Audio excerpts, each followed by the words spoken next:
Welcome to the world of Roman senators, where power and privilege shaped an empire. Now, settle in and get comfortable, perhaps adjusting that pillow just so. Let your shoulders relax and your breathing deepen, like the gentle ebb and flow of a calm tide.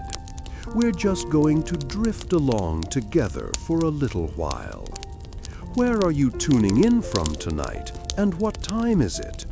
Is it a cozy evening in your perfectly chaotic schedule, or perhaps a bright morning somewhere else? No matter, I hope you found a peaceful little nook. If you're enjoying these journeys back in time, consider subscribing so you don't miss a single step of our explorations. It's a simple click that helps keep these stories flowing. Tonight, we begin by imagining ourselves stepping onto the cobblestone streets of ancient Rome, ready to understand the men who sat in the Senate. Think of their journeys, from ambitious youths learning the ways of influence, to the elder statesmen holding the reins of their vast world. We'll look at the foundations of their power, the education and connections that set them apart, and the intricate dance of politics they performed daily, shaping laws and lives with every whispered word and public decree. The weight of his family name settled upon young Lucius Cornelius like a finely woven toga, both an honor and a burden. His days were a structured march through the halls of learning, each tutor a gatekeeper to the knowledge required for a seat in the Senate. He wrestled with the persuasive cadence of Cicero, the Stoic philosophies of the Greeks, and the intricate laws that bound Roman society, all under the watchful eyes of his father, a senator of considerable repute. The pressure to excel was immense, for failing to ascend meant not only personal disappointment, but a dimming of his family's legacy. The meticulous education wasn't merely about accumulating facts. It was about forging the tools of power. Lucius learned to dissect arguments, to anticipate counterpoints, and to present his own case with an eloquence that could sway even the most hardened elder. His tutors stressed that a senator's voice, whether in the hushed chambers of the Curia or the roaring Forum, was the sharpest weapon in Rome's arsenal.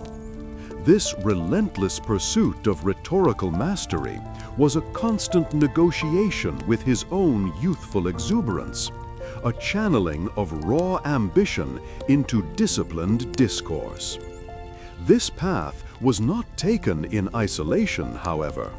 The air in Roman society hummed with the undercurrent of fierce rivalries between powerful houses, and Lucius's own name was often spoken in the same breath as that of Marcus Fabian. This young man, a peer in age and ambition, represented not just a personal rival, but a symbol of the Fabian family's enduring claim to prominence, a claim Lucius's lineage felt compelled to challenge. Their competition was woven into the fabric of their education, a silent contest played out in academic triumphs and social graces, each aiming to gain an advantage in the unseen struggle for future political influence and vital resources. Lucius's own family, the Cornelii, traced their lineage back to heroes of Rome's earliest days, and their continued prominence was a matter of civic duty as much as personal pride. His father often spoke of the senators of old, men who had steered the republic through perilous times, and the expectations placed upon Lucius were clear. He must not only match but surpass these ancestral achievements. This meant securing the family's continued access to the resources that sustained their status and influence, a tangible measure of their importance in the Republic. The general political landscape of the early Republic was one where patrician families, those of the ancient noble bloodlines, held considerable sway. Entry into the Senate was a coveted privilege, a testament to one's birth and a gateway to shaping the destiny of Rome. Lucius understood that his ambition was not a solitary pursuit, but a continuation of a generational struggle for social standing and political access, a constant effort to maintain his family's position at the pinnacle of Roman society. Beyond the academic rigor, life within the Cornelius household offered glimpses of a different kind of social maneuvering. The slaves who served the family, from the stern but fair overseer of the household to the youngest scullery maids, formed a complex hierarchy. Lucius's father would often consult with the overseer regarding the allocation of tasks, ensuring that the smooth running of their extensive dwelling contributed to the family's reputation. This domestic management, he was taught, was an extension of public duty, reflecting a senator's capacity to bring order and prosperity to all under his care. Occasionally, during the quiet evenings when tutors had departed and the household began to settle, Lucius would observe his mother, Valeria, discussing matters of domestic economy with the head steward. She spoke of securing provisions for the coming season, of the careful balance of expenses and incomes that kept their household running smoothly, and the importance of projecting an image of prosperity. It was in these hushed conversations that Lucius first grasped how deeply intertwined the management of a wealthy home was with the projection of senatorial power. The pressure to succeed was so ingrained that even moments of simple pleasure were tinged with the awareness of purpose. While accompanying his father to a public festival, Lucius watched as Marcus Fabian effortlessly charmed a group of elder citizens, his words laced with a practiced deference that spoke volumes. Lucius felt a pang of envy, recognizing in that brief exchange a subtle display of social capital he himself was still learning to accumulate. It was a reminder that political success was built not just on intellect, but on the art of cultivating influence. A particular fascination for Lucius lay in the discussions surrounding the philosophical schools of Greece. While his tutors emphasized rhetoric and law, they also introduced him to the Stoics, whose teachings on virtue, duty, and resilience resonated with the ideals of Roman public life. He found himself drawn to their emphasis on inner strength and reasoned judgment, recognizing that true leadership required more than just sharp words.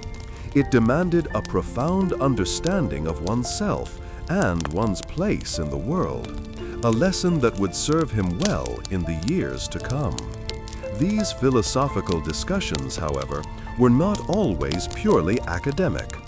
During one such gathering of his father's associates, a prominent merchant, a man known for his sharp dealings, subtly offered his father a considerable sum of money in exchange for his support in an upcoming guild dispute. Lucius watched as his father politely declined, but the encounter left him with a quiet understanding. The temptation of easy wealth was a constant companion to power, and navigating such opportunities with integrity would be a defining challenge of his future. The pursuit of knowledge, Lucius realized, was not a passive endeavor, but an active engagement with the world. He was encouraged to question, to debate, and to form his own conclusions, skills that were as vital in the political arena as they were in the intellectual sphere. This was the essence of his education, to shape him into a man who could not only speak with authority, but also think with independent clarity, a patrician ready to assume the responsibilities that his lineage demanded. The Cornelius family found their rhythm in this new reality of rigorous preparation and latent rivalry. The city's heart pulsed with a vibrant energy that young Lucius Cornelius had only begun to understand. Stepping out from the familiar, sheltered grounds of his family's estate, he found himself amidst the clamor and press of the Forum Romanum, Rome's central public space. This vast open area, paved with stones worn smooth by countless feet, buzzed with activity. Merchants hawked their wares, citizens debated current affairs, and important men strode with purpose, their togas white against the dust. Lucius, a scion of a distinguished patrician family, felt a tremor of anticipation mixed with apprehension as he took in the scene, knowing this was the crucible where his future political career would be forged. His rigorous education had prepared his mind, but the sheer scale of Roman public life was a different kind of challenge, one that demanded an understanding of people and power far beyond what tutors could impart. Following this immersion in the forum's general hum, Lucius sought out Senator Quintus Metellus, an elder statesman whose reputation for wisdom and fairness preceded him. Metellus had agreed to take Lucius on as a junior assistant, a crucial first step in the cursus honorum, the prescribed sequence of public offices a Roman politician typically held. Metellus's patronage was a significant advantage, offering Lucius an apprenticeship in the practical workings of government and a direct connection to the Senate's established powers. He observed firsthand how decrees were drafted, how legal cases were presented, and, most importantly, how alliances were subtly formed and maintained. The weight of his family name, which had opened this door, also brought with it the expectation of swift advancement and the need to demonstrate immediate competence, a pressure that settled upon his young shoulders. As he learned the intricacies of senatorial duties, Lucius also had to be acutely aware of his rivals, particularly Marcus Fabian, a young man from a family whose ancient animosity towards the Cornelii was well known. Marcus, too, was beginning his ascent, and their paths frequently crossed in the busy forum or during public ceremonies. These encounters were always polite on the surface, yet beneath the veneer of courteous greetings lay a palpable undercurrent of competition.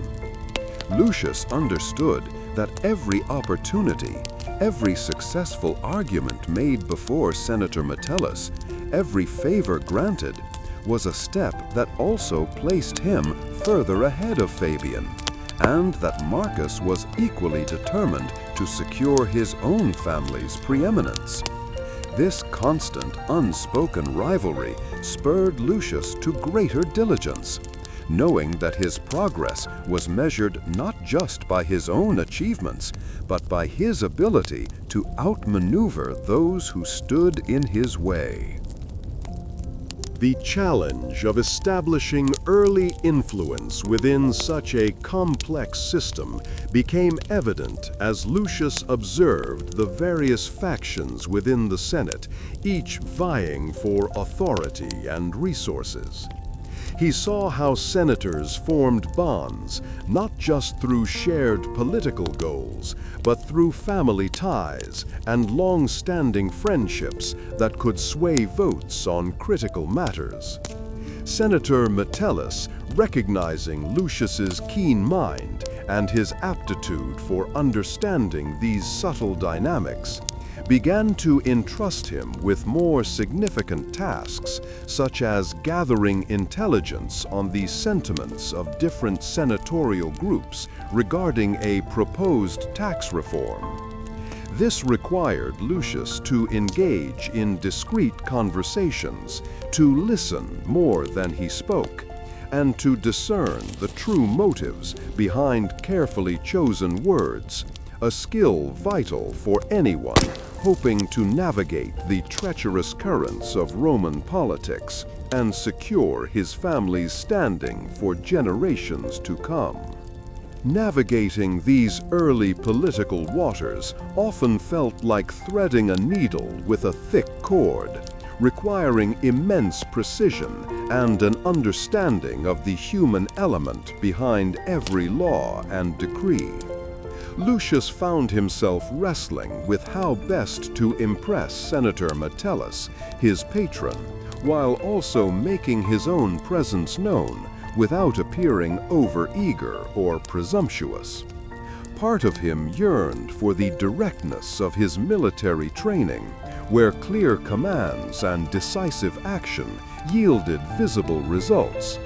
But here, influence was a more elusive quarry, built through careful observation and measured engagement.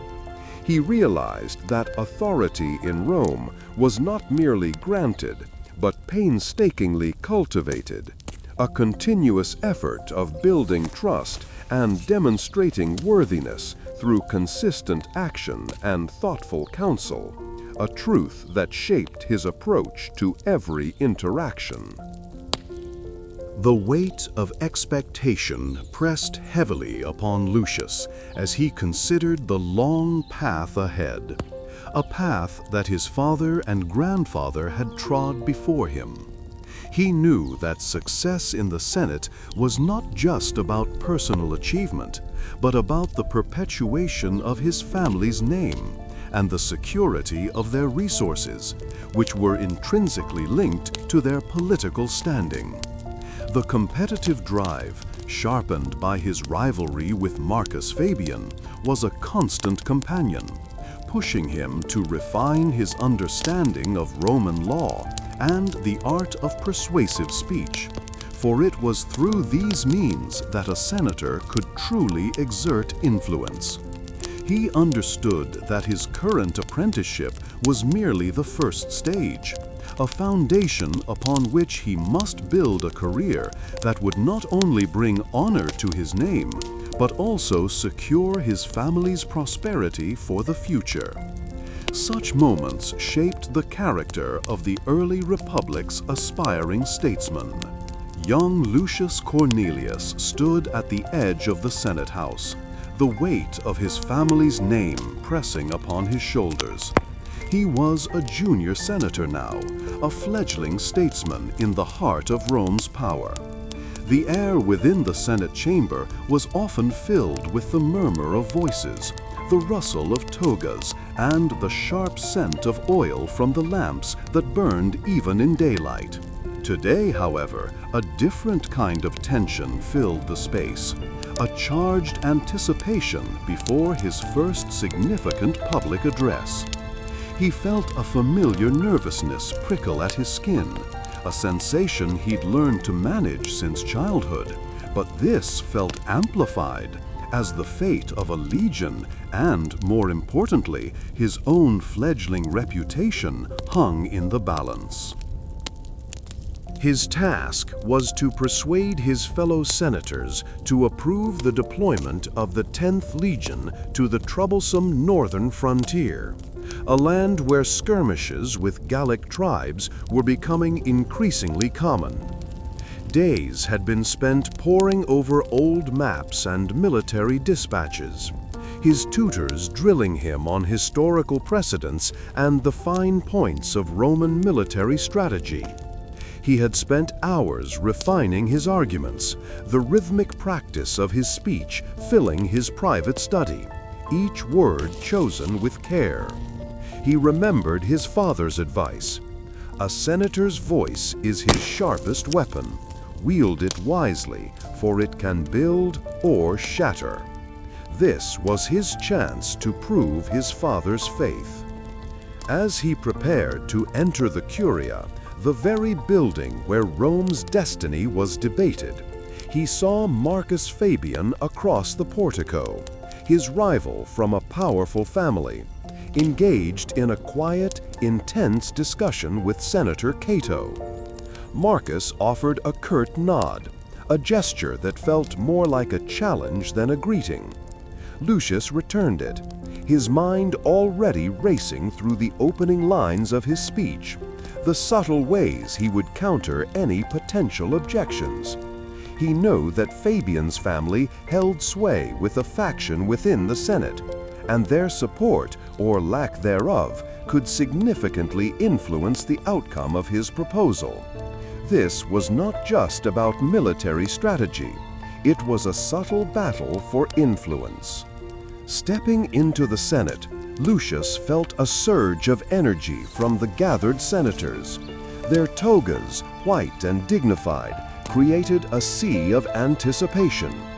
He found his appointed seat, noting the expectant glances from men like Senator Quintus Metellus, his early patron, who offered a reassuring, almost imperceptible nod.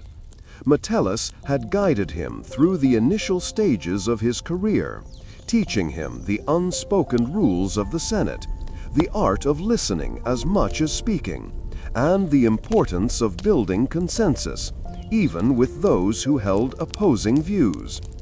Lucius felt a deep gratitude for the older senator's tutelage, a silent acknowledgement of the debt he owed. The debate began with the usual procedural matters, but the air grew heavy with anticipation as Lucius's turn approached. When his name was called, he rose, his heart beating a steady rhythm against his ribs. The Senate chamber itself was grand, adorned with statues of past heroes and inscribed with the laws that governed Rome. He could feel the collective gaze of the men around him, each a potential ally or adversary. It was a unique environment where the clash of ideas, delivered through carefully honed rhetoric, could shape the fate of legions, the prosperity of provinces, and the very stability of the Republic. He began to speak, his voice clear and steady, recounting the growing threat on the frontier and the strategic necessity of reinforcing their border defenses. He cited examples from past conflicts, illustrating how swift action had averted greater disaster and how hesitation had led to costly reversals. He saw a few senators shift in their seats, their expressions thoughtful, while others remained impassive, their judgments veiled. The true art, he knew, lay not just in the logic of his argument, but in his ability to connect with his audience, to make them feel the urgency of the situation, and to inspire their confidence in his proposed solution. A slight cough from Senator Appius Claudius, a known skeptic of military expansion, drew his attention. Lucius paused for a moment, his mind instantly pivoting to address the unspoken concern. He spoke of the logistical capabilities of the 10th Legion, their proven discipline, and the economic benefits that securing the frontier would bring to Rome's trade routes. He understood that economic stability was a language every senator spoke fluently, and he was careful to weave its importance into his appeal. It was a delicate dance, balancing the needs of defense with the concerns for Rome's coffers, a constant negotiation of priorities. As he continued, Lucius felt a subtle shift in the atmosphere. More senators began to lean forward, their gazes fixed upon him. He saw a flicker of approval in the eyes of Senator Metellus, a man whose opinion carried significant weight. He knew that winning over the undecided was crucial, and that a single well-placed anecdote or a particularly resonant turn of phrase could sway the debate. He spoke of the loyalty of the legionary soldiers, their willingness to face hardship for Rome, and the obligation the Senate had to support them. This appeal to duty resonated deeply within the chamber, a shared understanding of Rome's obligations. By the time he concluded, a palpable silence had fallen over the chamber, broken only by the distant clamor of the city outside. He had presented his case, laying bare the risks and rewards, the costs and the potential gains. The senators would now deliberate, their voices rising in discussion, their arguments sharp and incisive. Lucius felt a quiet satisfaction. He had faced the challenge, spoken his truth, and presented his reasoned plea. The outcome, however, would depend on the collective wisdom and political currents of that day, a testament to the intricate web of influence and persuasion that defined senatorial life. The art of public discourse had taken deeper root among the senators. Lucius Cornelius's country villa, nestled amongst rolling hills dotted with olive groves and vineyards, served as a testament to his growing affluence and political standing. This sprawling estate, a symbol of his success cultivated over years of careful maneuvering in Rome's bustling forum, was more than just a residence. It was a meticulously managed enterprise that directly fueled his influence back in the city. The smooth functioning of this domain, from the ordered rows of ripening grapes to the ceaseless activity of the enslaved laborers and the respectful deference of his many clients, directly reflected his capacity to manage resources and command loyalty, essential components for his continued ascent in Roman society. Upon arriving at the villa each season, Lucius immediately engaged with his trusted estate managers, men whose loyalty had been cultivated through years of careful patronage and the promise of good fortune. They presented him with detailed accounts of the harvest, the yield from the small mining operations further afield, and the fluctuating prices of grain and wine in the local markets. He listened intently, his mind already strategizing how these earthly profits could be best translated into political capital in the distant Senate, discussing with them the most productive methods for their enslaved workforce. This constant evaluation of yield and labor was not merely about personal enrichment. It was about maintaining the very foundation of his senatorial power.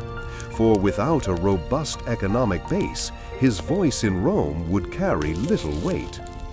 The well-being and productivity of the villa's numerous enslaved people were paramount to its smooth operation, a fact Lucius never overlooked. He would spend time observing their work, from the women sorting olives to the men tending the vineyards, ensuring their needs for sustenance and shelter were met, not out of sentiment, but because their efficiency was directly tied to his prosperity. He understood that any disruption in their labor, any discontent that might fester, would translate into diminished returns and, consequently, weakened influence in the Senate.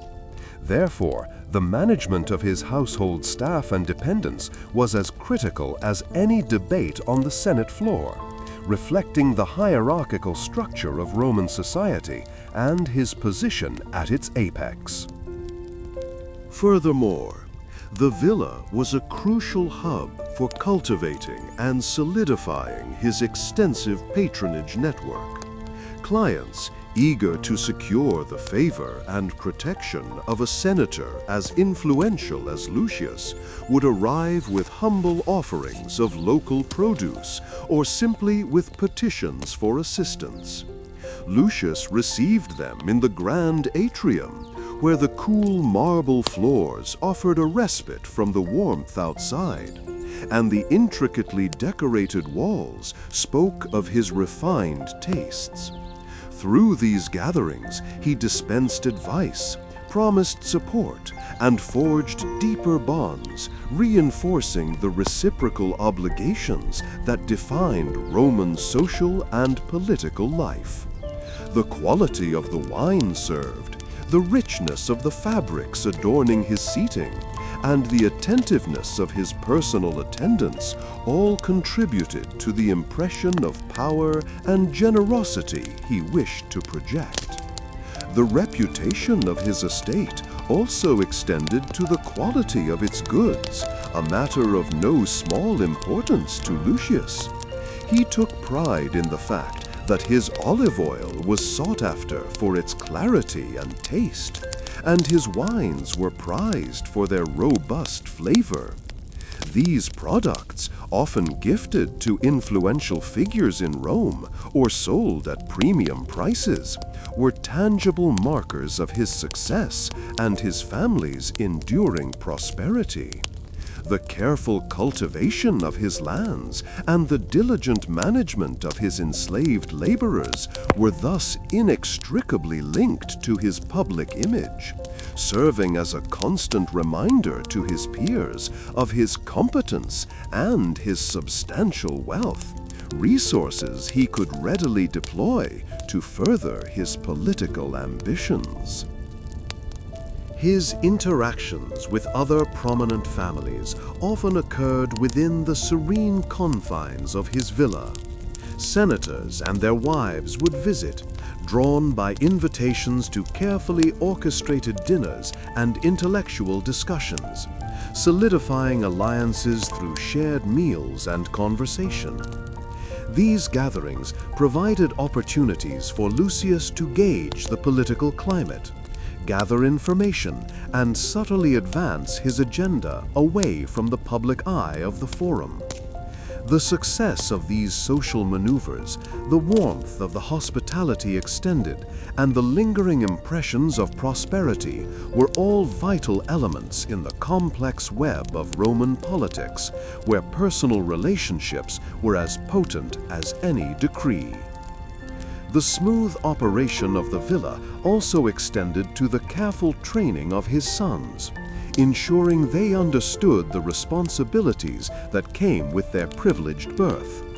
He would often involve them in discussions with his estate managers, teaching them the nuances of resource management and the importance of overseeing all aspects of their family's holdings.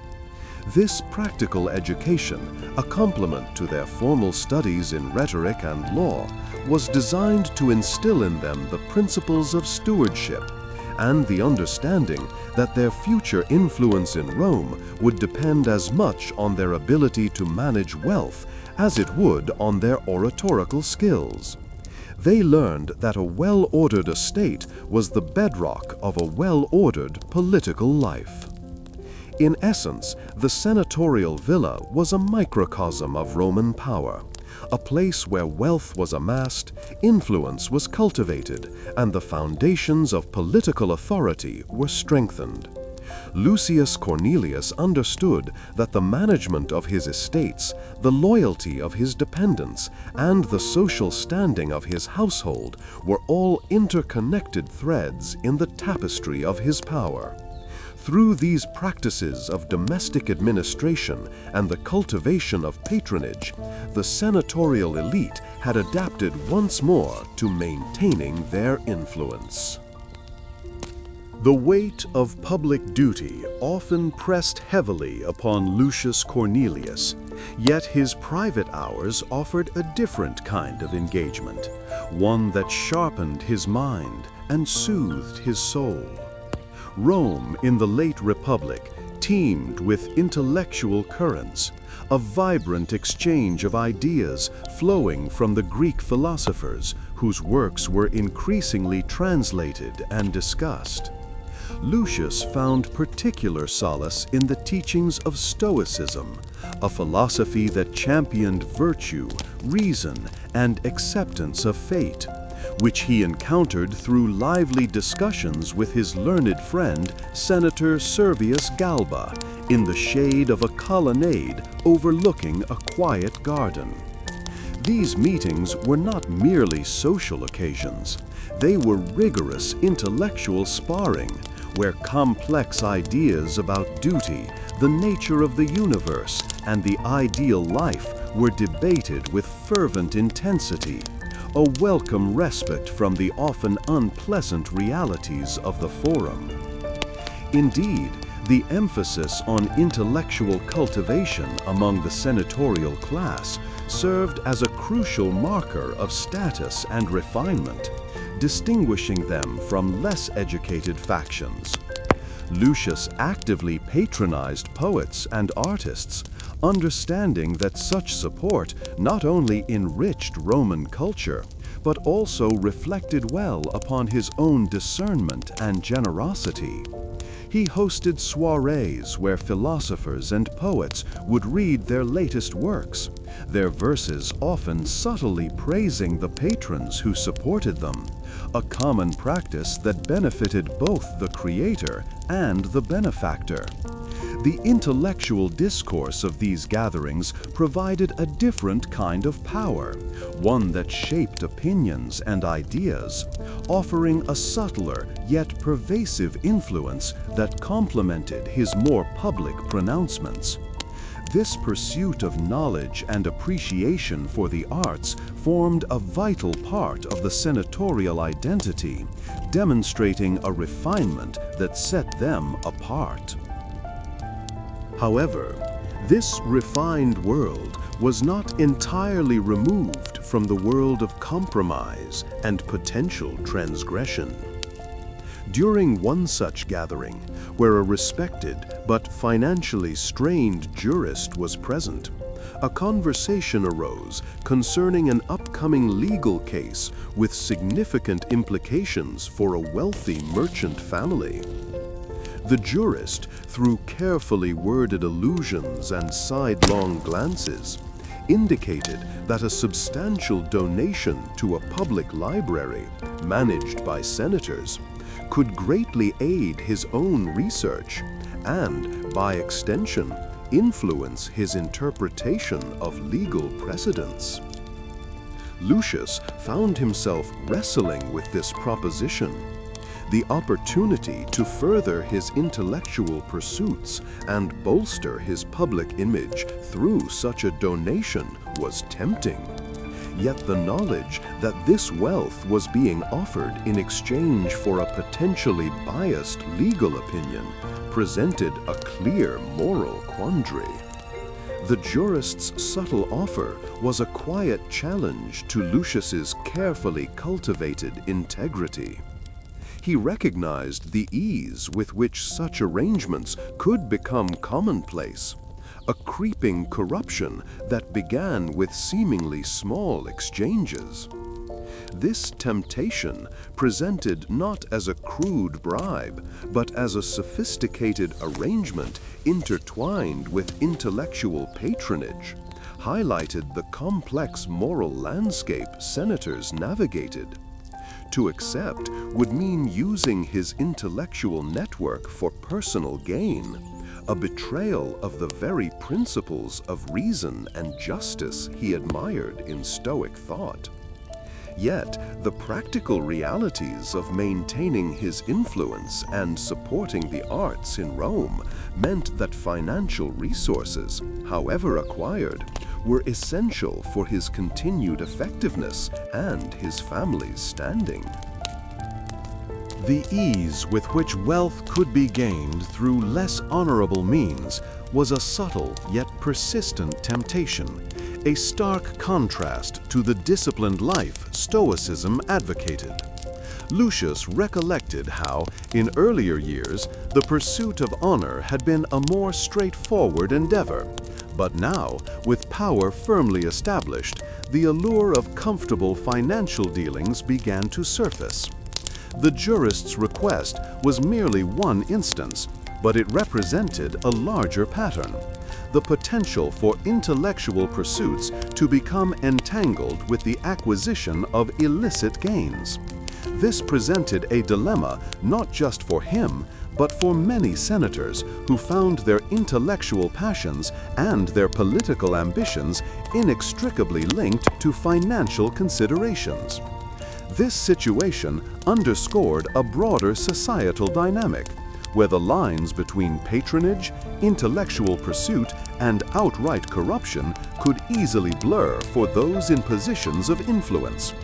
A common scholarly debate of the era revolved around the extent to which intellectual patronage could be considered genuine support for culture or a sophisticated method for gaining political advantage and financial remuneration. Lucius understood that his decision would set a precedent for his own behavior and potentially influence those who looked to him for guidance. He found himself caught between the ideals he aspired to and the practical demands of the world he inhabited, a conflict that was increasingly common among the Roman elite. The Roman elite, accustomed to a certain luxury and public display, often found themselves balancing these desires with the ethical considerations of their roles. Lucius, having absorbed the philosophical tenets of self-control and rational thought, felt the internal friction keenly. While he did not seek to profit directly from the jurist's proposition, the act of facilitating such a transaction, even indirectly, felt like a compromise. He knew that the true value of philosophy lay in its application to daily life, particularly in times of moral ambiguity, and this moment tested his commitment to those principles with a subtle intellectual pressure. It was a more insidious form of conflict than the boisterous debates in the Senate, requiring a different kind of fortitude. The historical fact of Greek philosophical influence on Roman society is well documented, with many prominent Romans, including senators and emperors, actively engaging with and promoting these ideas. This integration often involved the patronage of Greek scholars and the translation of their works, as Lucius himself was doing.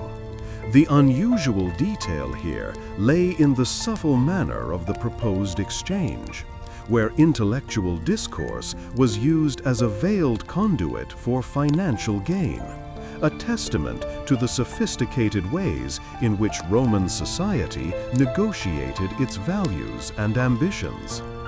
The jurist's carefully crafted suggestion was a product of this complex cultural landscape, where intellectualism and practical politics were constantly intertwined.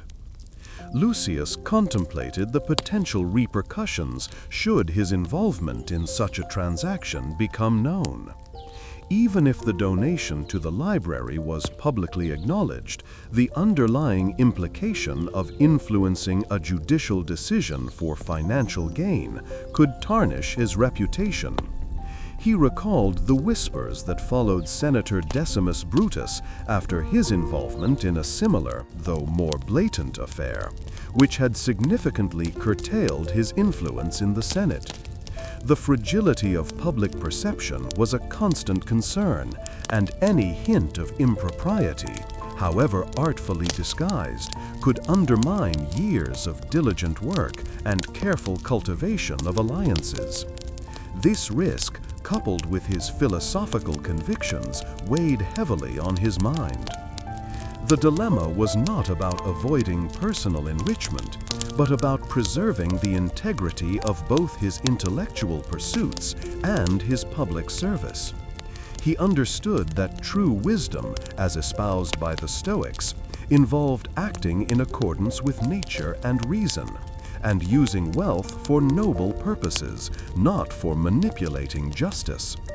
The ease of access to wealth through less honorable means was a stark reminder of the moral choices that constantly presented themselves within the Roman elite.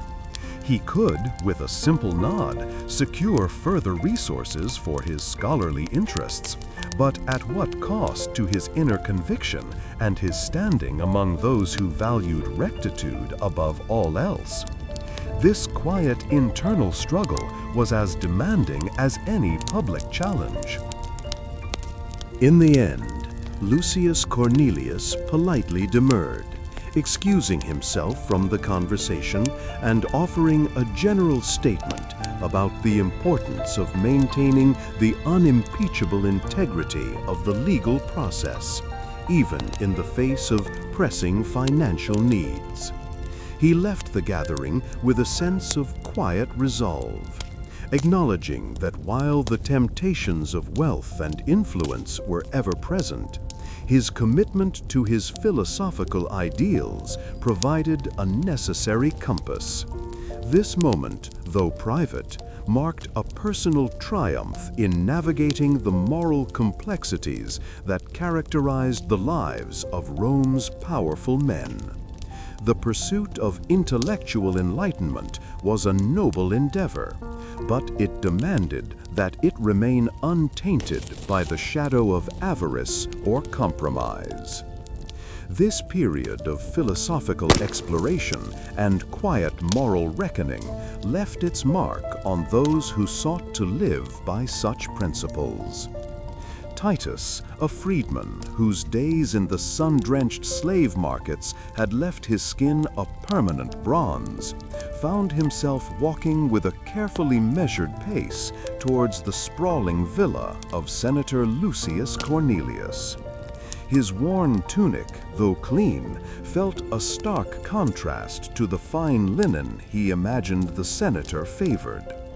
Titus carried with him not only the hope of patronage, but also a heavy pouch of denarii, the silver coins, a tangible offering for Lucius's ear. The air, still warm from the afternoon, carried the faint aroma of wood smoke from cooking fires in the distance, a familiar scent that always reminded Titus of the simple meals he could barely afford. His heart beat a little faster with each step, a drum against his ribs that seemed to echo the vastness of the task ahead. He was ushered into a reception room where mosaic tiles underfoot depicted scenes of heroic battles, a silent testament to the power and glory associated with men like Lucius. A steward whose posture suggested years of subservient service directed Titus to wait. During this time, Titus considered the enormous gamble he was taking. The wealth he offered was all he possessed, accumulated through shrewd dealings and careful hoarding, each coin a piece of his hard-won freedom.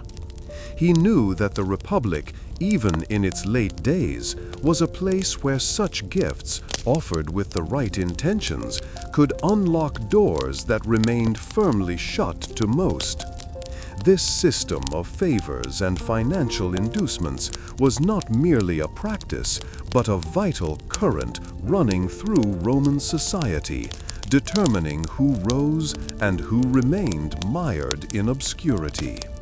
Finally, Senator Lucius Cornelius entered, a man whose presence filled the room with an unspoken authority. Lucius, his toga a pristine white, offered a curt nod, his eyes assessing Titus with a practiced, almost dismissive glance. Titus, remembering the counsel of others who had sought such favor, bowed his head and spoke, his voice clear despite the apprehension that still gnawed at him.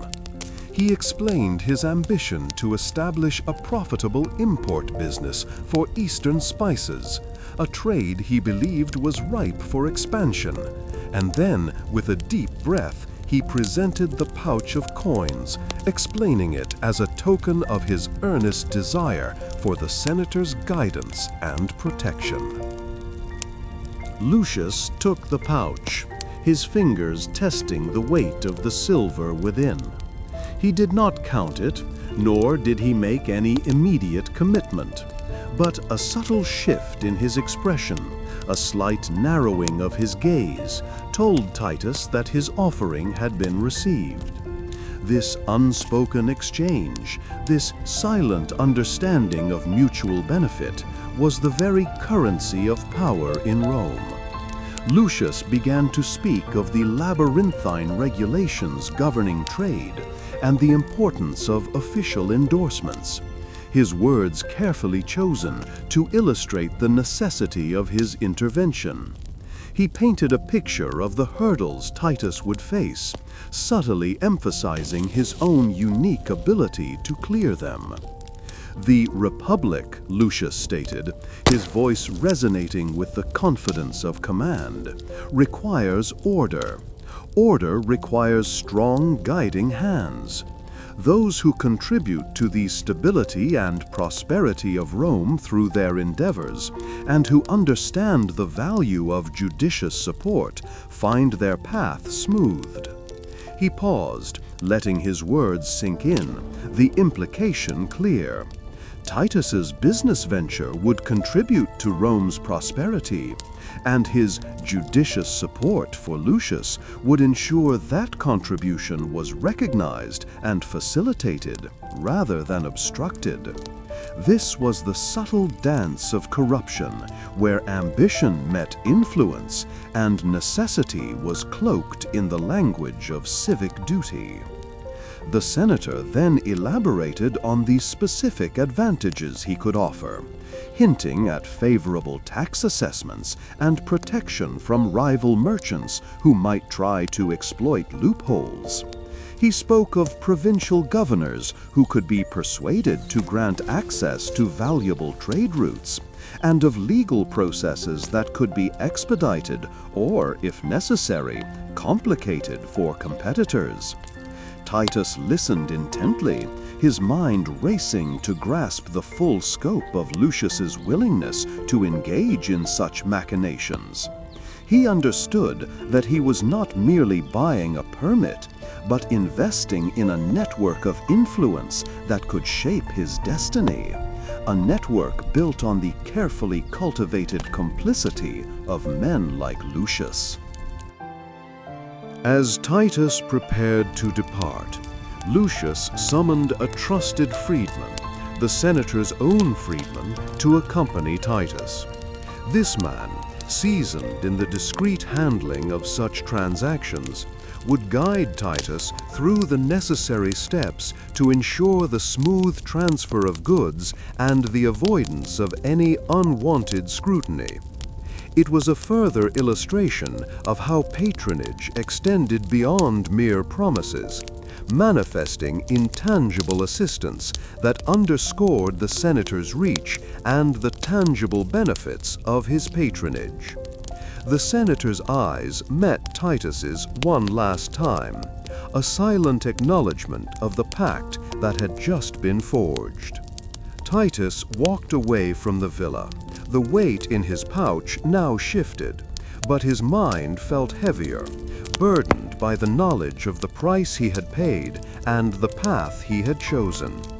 The warm afternoon light seemed to cast longer shadows than before, stretching across the dusty road, marking the direction of his newfound, albeit compromised, ambition. The familiar scents of Rome, the baking bread from a nearby shop, the fainter tang of the Tiber, seemed tinged with something new, a complex blend of opportunity and moral compromise. He looked back towards the city walls, his gaze settling on the distant Senate House, a powerful symbol of the system he was now inextricably part of. the intricate web of influence and illicit gain, within which senators like Lucius operated, was a necessary, if morally dubious, engine of Roman life, and Titus had just willingly stepped into its gears. The carefully constructed system of patronage and influence, which allowed men like Lucius to amass and wield power, created a unique social structure. Valeria adjusted the folds of her deep crimson stola, the rich fabric a comforting weight against her skin. Outside the villa's airy atrium, the sounds of her bustling household provided a familiar backdrop to her thoughts. Servants moved with quiet efficiency, their bare feet padding softly on the mosaic floors, carrying out the tasks she had meticulously overseen. Today, however, her focus was not on the daily management of their extensive domestic affairs, but on a more delicate matter, a subtle strategy to shield her husband, Lucius, from the consequences of his more enthusiastic dealings. The reputation of their family, her family, rested as heavily on her shoulders as any senatorial decree rested on Lucius's. The preceding months had seen Lucius courted by a wealthy freedman named Titus, whose desire for a favorable trading concession had become a significant drain on their reserves, but also a significant source of Lucius's discretionary funds. Now, whispers were beginning to circulate, hushed tones in the colonnades and market stalls that spoke of unfair advantages and illicit agreements. It was the kind of gossip that could, if left unchecked, grow into a public scandal. Valeria understood that while Lucius's pronouncements echoed in the curia, it was often the unseen currents of social influence that truly steered the ship of their family's fortune. And it was in these currents that she navigated with practiced skill. She moved to a shaded bench overlooking the villa's peristyle garden, the scent of late-blooming jasmine a gentle presence in the air. A young boy, one of her husband's more distant cousins, approached hesitantly, clutching a scroll. "Domina, Senator Lucius sends word," he said, bowing his head respectfully. Valeria accepted the scroll, her fingers tracing the familiar seal. It contained a brief, almost dismissive note about a supposed misunderstanding regarding Titus's business dealings, and a request for her to host a small gathering of influential matrons that evening. The message was clear. The whispers had reached him, and he expected her to manage the fallout. This evening's gathering would be a carefully curated affair, designed not just for pleasant conversation, but for the subtle planting of seeds. Valeria knew that the wives of senators and prominent citizens held considerable sway within their own circles, their opinions shaping the perceptions of their husbands. She would speak of Lucius's tireless dedication to Rome, his unwavering commitment to justice, and the unfortunate tendency of some to misinterpret genuine generosity as anything less. She had already begun to weave her narrative, discreetly mentioning Lucius's recent efforts to secure vital grain shipments for the city during a period of scarcity, a true but perhaps unheralded act of public service. Valeria recalled a similar incident years ago when her husband's early career had been threatened by accusations of excessive spending. It was her mother-in-law, a woman of formidable will and keen political insight, who had orchestrated a series of elaborate banquets and public benefactions that not only erased the debt, but positioned the family as patrons of the arts and culture. This legacy of managing the family's public face was now Valeria's to uphold, a responsibility she embraced with a fierce, quiet determination. The smooth functioning of the household was but one facet of this broader duty. Maintaining the family's good name was its cornerstone. Her younger son, Marcus, often found himself caught between his father's increasingly bold political maneuvers and his mother's careful social diplomacy. He possessed a sharp intellect, but lacked his father's ruthlessness and, perhaps, his mother's strategic foresight. Valeria often found herself guiding his interactions, teaching him how to offer compliments that subtly bound the recipient to their cause, or how to ask questions that elicited precisely the desired information without seeming intrusive. These lessons were not merely about etiquette, they were about the transmission of a particular kind of power, one wielded through influence and carefully cultivated relationships. As she prepared for the evening, Valeria considered the Roman custom of women's influence.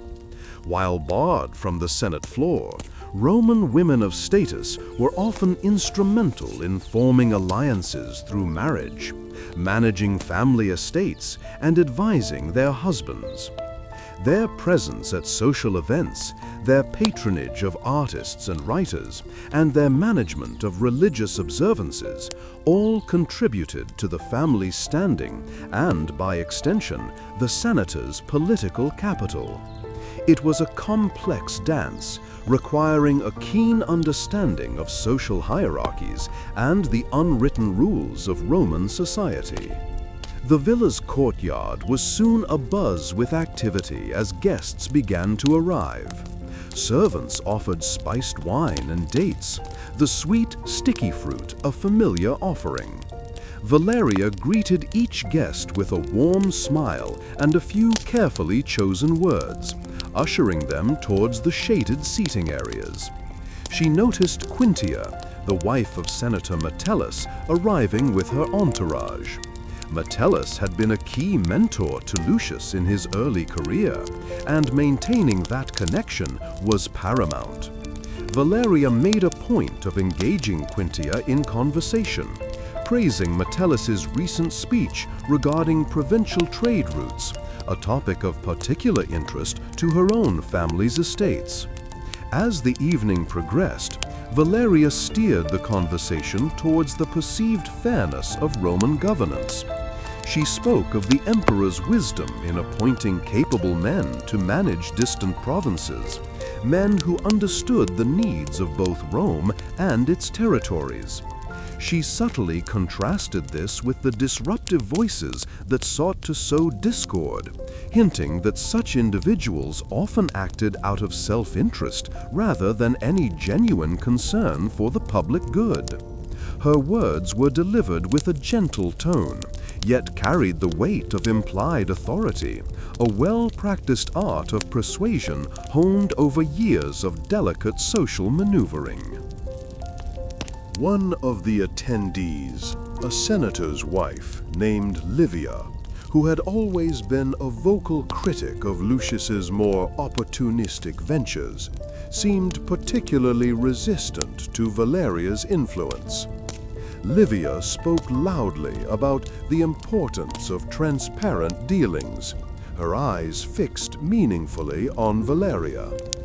Instead of directly confronting Livia, Valeria simply nodded with understanding, and then subtly shifted the topic to the upcoming games, inquiring about Livia's favorite gladiatorial schools. This redirection, a common tactic, acknowledged the other woman's opinion without validating its premise, effectively sidestepping a potentially damaging confrontation and preserving the fragile solidarity of the gathering. The subtle exchange with Livia, however, underscored the constant tension between maintaining a polished public image and the less savory realities of senatorial power. It was a tension Valeria navigated daily, ensuring that the domestic sphere remained a sanctuary of order and influence, even as the political arena churned with ambition and compromise. Her efforts were not for personal glory, but for the preservation and advancement of the Cornelius name, a lineage that demanded unwavering vigilance and a delicate touch. Later, as the last guests departed, leaving behind the lingering scent of perfumed oil and the quiet hum of the villa settling back into its nightly rhythm, Valeria felt a familiar weariness. She had managed the situation, diverting the immediate threat with carefully chosen words and social engagements. The whispers might not vanish overnight, but they had been effectively muffled, their potential to damage Lucius's standing significantly reduced. She knew this was just one battle in an ongoing campaign, a testament to the intricate web of influence and reputation that defined their lives. She considered the stories her grandmother used to tell of the early republic, of families whose fortunes rose and fell with the turning of political tides, where alliances were forged not in gilded halls but on dusty battlefields. The methods might have changed, the arenas shifted from the battlefield to the salon, but the underlying principle remained the same. Power was a delicate, often precarious thing, built and maintained through constant effort and an unwavering understanding of human nature. These intricate social traditions, passed from mother to daughter, became part of who they were.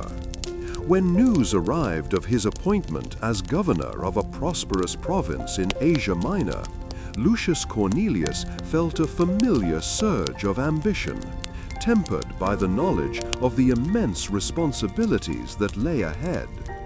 The Republic, though still a formidable power, was showing signs of strain, and such appointments were crucial for securing influence and, more importantly, resources for one's family and allies back in Rome. This post offered not just a chance to govern, but to build a personal fortune that could cement his family's position for generations to come.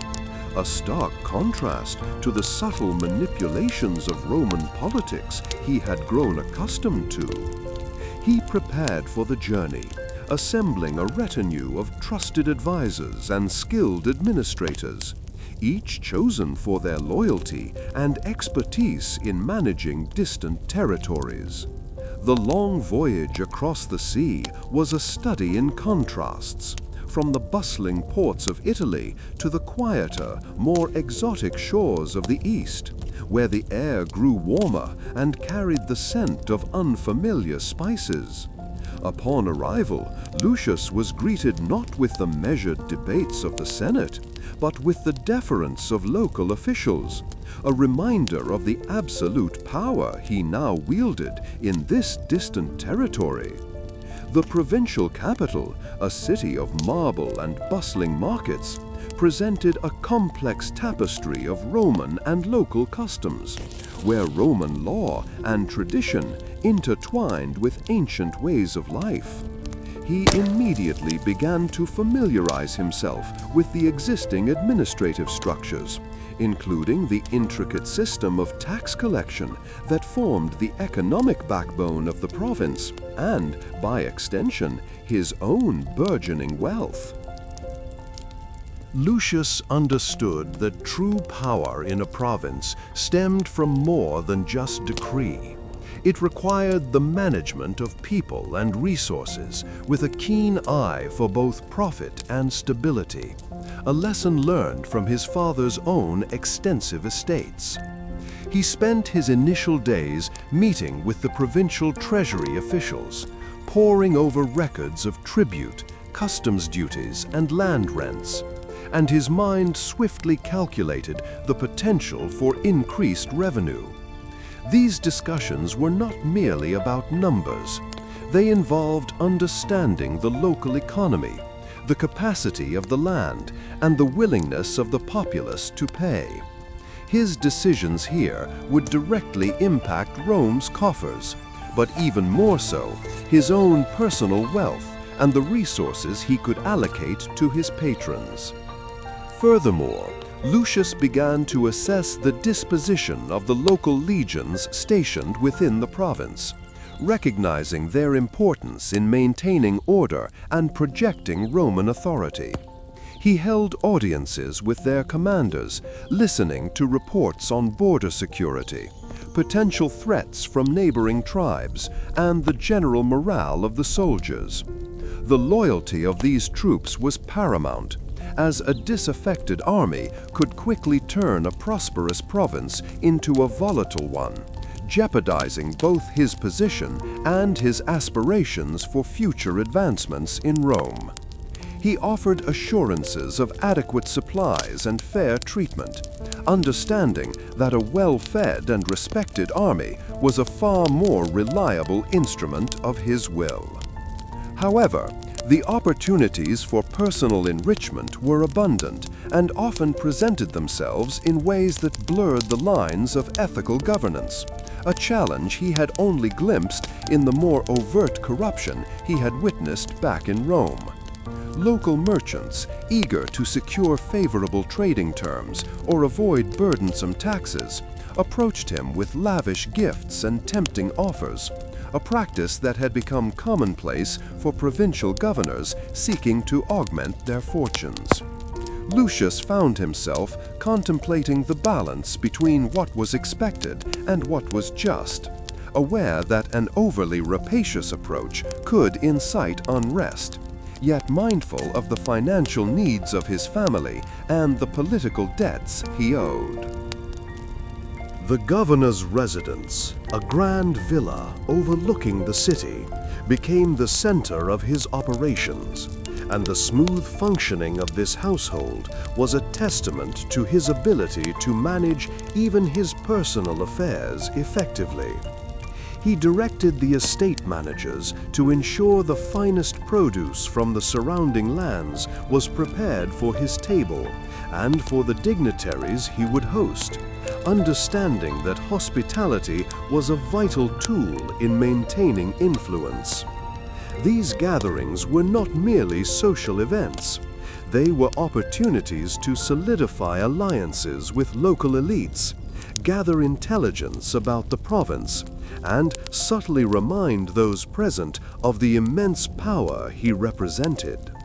As weeks turned into months, Lucius found himself deeply immersed in the administration of justice, arbitrating disputes between citizens and deciding the fate of those accused of crimes.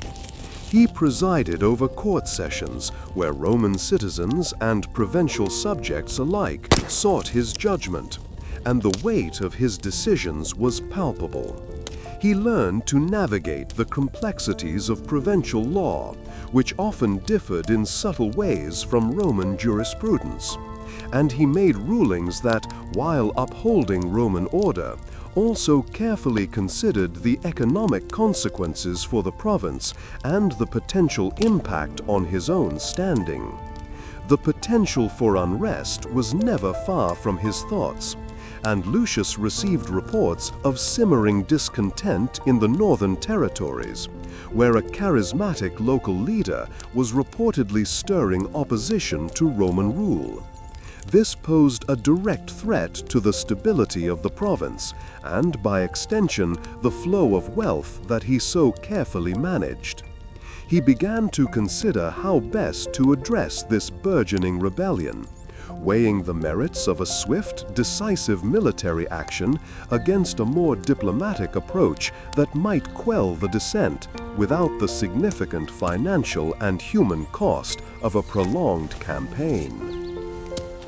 The sheer scale of his authority, contrasted with the concentrated power he had known in the Senate, was a transformation that settled into the bones of his new life. Lucius Cornelius felt the chill of the morning air on his skin, a stark contrast to the warmth he usually experienced as governor. Orders had arrived from Rome. A sudden uprising in the province of Hispania Citerior demanded his attention, and his legions were to march. He had been on the cusp of finalizing a lucrative trade agreement that would have greatly benefited his family's estates, a plan that now had to be put aside as duty called him away from his settled administration. The dispatches spoke of fierce resistance, of tribal warriors emboldened by a recent victory, and it was clear that a strong hand was needed to quell the unrest before it spread further across the territory. The journey would be arduous, the challenges unknown, and the political ramifications significant should his campaign falter. He reviewed the reports from his centurions, the parchment cool and slightly rough beneath his fingers as he traced the maps of Hispania. The logistical undertaking was immense.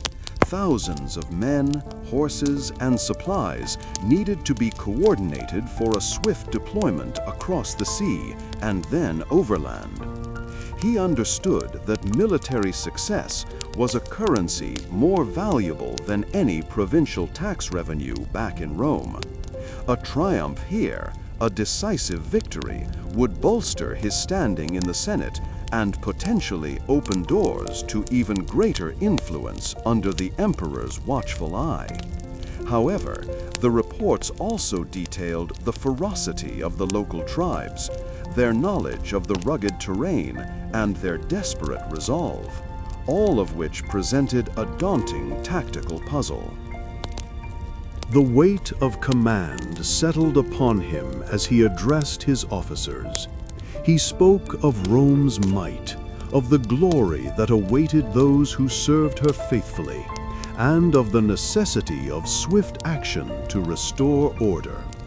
He felt a familiar surge of adrenaline, a blend of responsibility and the thrill of decisive action that military life afforded him, something far removed from the often tedious debates of the curia.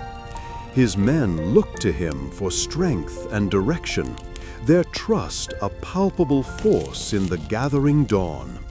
He knew that the morale of the soldiers, their belief in his leadership, would be as critical to this campaign as any strategic maneuver he might devise. As the legions began their march, Lucius observed the faces of the men around him. Some were hardened veterans, their expressions grim and determined, while others were fresh recruits, their youthful faces a mixture of eagerness and apprehension. He recalled a similar march during the Punic Wars, a time when Rome itself felt imperiled, and the collective will of her soldiers had been the nation's shield. The need to maintain troop morale during long campaigns was paramount, and he understood the power of a well-timed word or a shared ration. A veteran legionary, a man named Drusus, with scars crisscrossing his forearms, caught his eye and offered a slight, almost imperceptible nod of acknowledgement, a silent testament to years of shared hardship. The initial stages of the campaign in Hispania proved more difficult than anticipated, a fact that gnawed at Lucius's focus. The rebels, led by a charismatic chieftain named Viriathus, utilized guerrilla tactics, ambushing patrols and melting back into the mountains with astonishing speed. The unfamiliar landscape was a constant challenge. Narrow passes offered perfect ambush points, and the dense forests concealed their movements effectively. Lucius found himself having to adapt his strategies daily, relying less on the ordered formations of the open field and more on intelligence gathering and small, swift raiding parties, which often resulted in friction with his more traditional-minded officers who yearned for a direct confrontation. Whether to pursue a swift, overwhelming victory, even if it meant immense bloodshed and the alienation of the local population, or to engage in a more protracted campaign of pacification, aiming to win over the populace while gradually wearing down the rebels. He knew that a brutal victory, though costly in terms of lives and reputation among the Hispanians, would likely earn him accolades and triumph back in Rome. Conversely, a more humane approach, while morally justifiable, might be perceived as weakness and lead to lingering instability, jeopardizing his political future. This internal debate was a constant companion as he rode through the rugged terrain. He remembered a particular skirmish where his men had been forced to retreat after falling into a well-laid trap. The sound of the battle horns, usually a rallying cry, had been replaced by the sharp crack of javelins and the guttural shouts of the enemy. He had felt the sting of failure, the knowledge that his decisions had led to unnecessary losses. This experience reinforced the agonizing choice he now faced. To secure lasting peace, perhaps a degree of leniency was required, but to secure glory and further his ambition, a display of absolute Roman dominance was expected. The differing perspectives among his advisors highlighted the deep divisions within the Roman military mind when confronted with such complex challenges. One evening, as the legions made camp near a babbling brook, Lucius found himself sharing a simple meal of bread and olives with a young tribune, Decimus. Decimus, newly appointed, spoke with idealism of Roman justice and the importance of winning the hearts of the conquered peoples. He questioned the wisdom of harsh reprisals, suggesting that a more diplomatic approach might yield better long-term results. Lucius listened, a wry smile touching his lips, recognizing the youthful optimism that had once guided his own early decisions. He appreciated the debate, as it forced him to articulate his own reasoning more clearly, even if he ultimately intended to choose the path of decisive action for political expediency. One evening, as the legions made camp near a babbling brook, Lucius found himself sharing a simple meal of bread and olives with a young tribune, Decimus. Decimus, newly appointed, spoke with idealism of Roman justice and the importance of winning the hearts of the conquered peoples. He questioned the wisdom of harsh reprisals, suggesting that a more diplomatic approach might yield better long-term results. Lucius listened, a wry smile touching his lips, recognizing the youthful optimism that had once guided his own early decisions. He appreciated the debate, as it forced him to articulate his own reasoning more clearly, even if he ultimately intended to choose the path of decisive action for political expediency. The ongoing debate about how best to manage Roman expansion, particularly in territories with fiercely independent populations, was a constant source of discussion among senators and generals alike.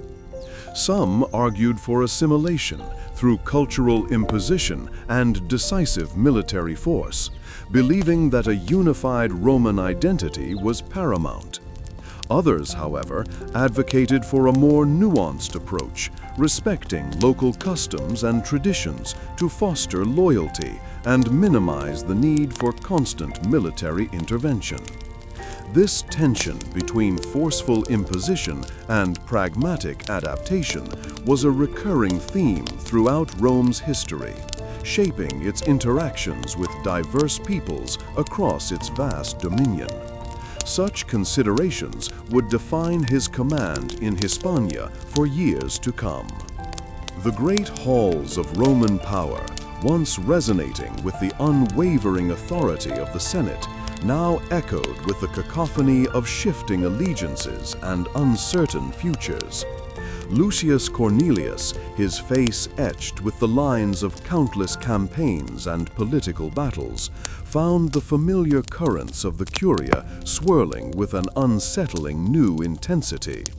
The very foundations of his life's work, the carefully constructed edifice of senatorial prestige, seemed to tremble under the influence of men whose rise was meteoric and whose methods were often starkly at odds with the old ways. The Senate itself, once a unified body of deliberative minds, had fractured into factions, each vying for favor not just from the people, but increasingly from the powerful individuals who now held sway over Rome's destiny. This era, marked by the ascendancy of figures like Julius Caesar, brought with it an unprecedented challenge to the established order. And for Lucius, it meant navigating a treacherous political landscape where outright confrontation was less effective than subtle maneuvering. He observed how the old traditions of collegiality and shared governance were being eroded, replaced by a more personalized form of power. The camaraderie he once shared with fellow senators was now often overshadowed by a palpable sense of rivalry and suspicion, as each man assessed who among them was gaining the ear of these new, formidable leaders.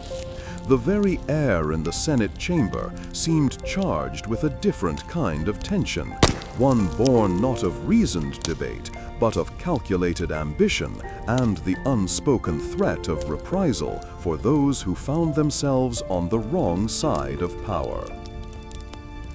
The nature of influence itself had undergone a profound transformation, and Lucius understood that survival, let alone continued prominence, required a keen adaptation to these new realities. While public oratory and legal acumen remained vital, they were increasingly overshadowed by the ability to curry favor with those who now held the true reins of command. This meant engaging in a delicate dance of diplomacy and deference, a far cry from the proud independence he had cultivated in his younger years. He saw younger senators, eager to climb the ladder, readily embracing these new methods, their speeches tailored not for the Senate's approval, but for the listening ears of powerful patrons outside its walls, a stark reminder of how the center of gravity had shifted. Lucius found himself drawn into hushed conversations in shadowed porticos and private villas, far removed from the formal proceedings of the Curia. These were the new arenas where alliances were forged and broken, where favors were exchanged and obligations incurred, often with an unspoken understanding of the consequences for dissent. He had to cultivate relationships with individuals who were, in previous decades, mere functionaries or military men, but who now commanded legions and controlled vast resources. The old guard, those who clung to the republican ideals of senatorial supremacy, found themselves increasingly marginalized, their pronouncements met with polite dismissal or outright disregard, a testament to the changing tides of power. This shift created a deep internal conflict for Lucius, a man who had dedicated his life to the principles of reasoned debate and the rule of law as he understood them. The temptation to engage in the same backroom dealings and subtle betrayals that seemed to guarantee advancement was ever present, a constant whisper in his ear urging him to compromise his long-held values. He saw senators who had once been his peers, men of honor he had respected, now aligning themselves with figures who held little regard for the Senate's traditions, all in pursuit of continued influence and personal security. This fragmentation of the senatorial body meant that a united front against external threats was virtually impossible, as self-preservation often trumped the collective good. The intricate web of personal rivalries within the Senate itself had also become more pronounced, fueled by the underlying instability of the political climate.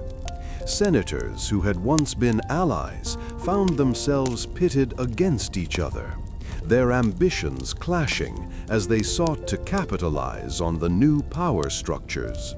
Lucius, as an elder statesman, found himself a target of both these factions, some seeking his endorsement and experience, others viewing him as an obstacle to their own ascent. This constant need to assess allegiances, to discern genuine support from calculated overtures, taxed his reserves and reminded him of the precariousness of his position, a stark contrast to the more predictable political currents of his earlier career. Furthermore, the very act of public service was now imbued with a different kind of risk. To openly oppose a rising power could lead to ruin, not just political ostracism, but potentially more severe consequences. This encouraged a culture of conformity and self-censorship, where nuanced opinions were suppressed in favor of echoing the dominant sentiments, a practice that chafed against Lucius's deeply ingrained belief in the Senate's role as a forum for robust discussion and honest critique. He saw how talented individuals, men of great intellect and integrity, chose to withdraw from public life rather than compromise their principles, a loss that further weakened the institution. The social hierarchies, while still formally intact, were being subtly reshaped by this new distribution of power. The traditional deference shown to senators of ancient lineage was now tempered by the pragmatic respect afforded to those who held military command or commanded the emperor's ear. Lucius observed how invitations to exclusive gatherings, once a testament to senatorial status, now often depended on one's perceived usefulness to the new power brokers, or one's ability to demonstrate loyalty to them. This forced a constant re-evaluation of his social standing and the networks he could rely upon, a departure from the predictable patterns of his youth. This era also brought a new dimension to the concept of cultural tension within the senatorial class itself. As Rome expanded and absorbed diverse peoples and ideas, the traditional Roman values that had shaped generations of senators were challenged by Hellenistic philosophies and Eastern cults, which gained traction among certain factions. Lucius, a devotee of Stoicism, found himself increasingly debating the merits of these new philosophies, recognizing that they reflected not only intellectual trends, but also shifting political alliances and the changing character of Roman society itself. These intellectual currents, while seemingly divorced from the practicalities of the forum, often underpinned the ideological differences that fueled political rivalries. The pressure to adapt was immense, and Lucius often found himself reflecting on the enduring strength of Rome, even as its political heart seemed to be undergoing a radical transformation. He pondered the resilience of institutions and the capacity for change, wondering whether the Senate, in its current form, could truly withstand the forces that sought to reshape it. He recognized that history was not a static monument, but a flowing river, and his task was to navigate its new channels without being swept away. This internal contemplation, undertaken during quiet moments within his villa, was as crucial to his survival as any public speech he might deliver. Moreover, The way Roman citizens perceived their leaders was also evolving. With the rise of powerful individuals who projected their influence through military victories and grand public works, the ideal of the senator as a deliberative statesman was sometimes overshadowed by the image of the charismatic leader. Lucius understood that public perception was a powerful tool, and he had to consider how his own actions and pronouncements would be interpreted in this new, more personality-driven political landscape. The challenge was to maintain his own integrity, while also projecting an image that resonated with a populace increasingly drawn to spectacle and decisive action. He saw how younger senators, recognizing this shift, honed their public personas with a care that bordered on performance, carefully crafting their public appearances and pronouncements to cultivate a favorable image.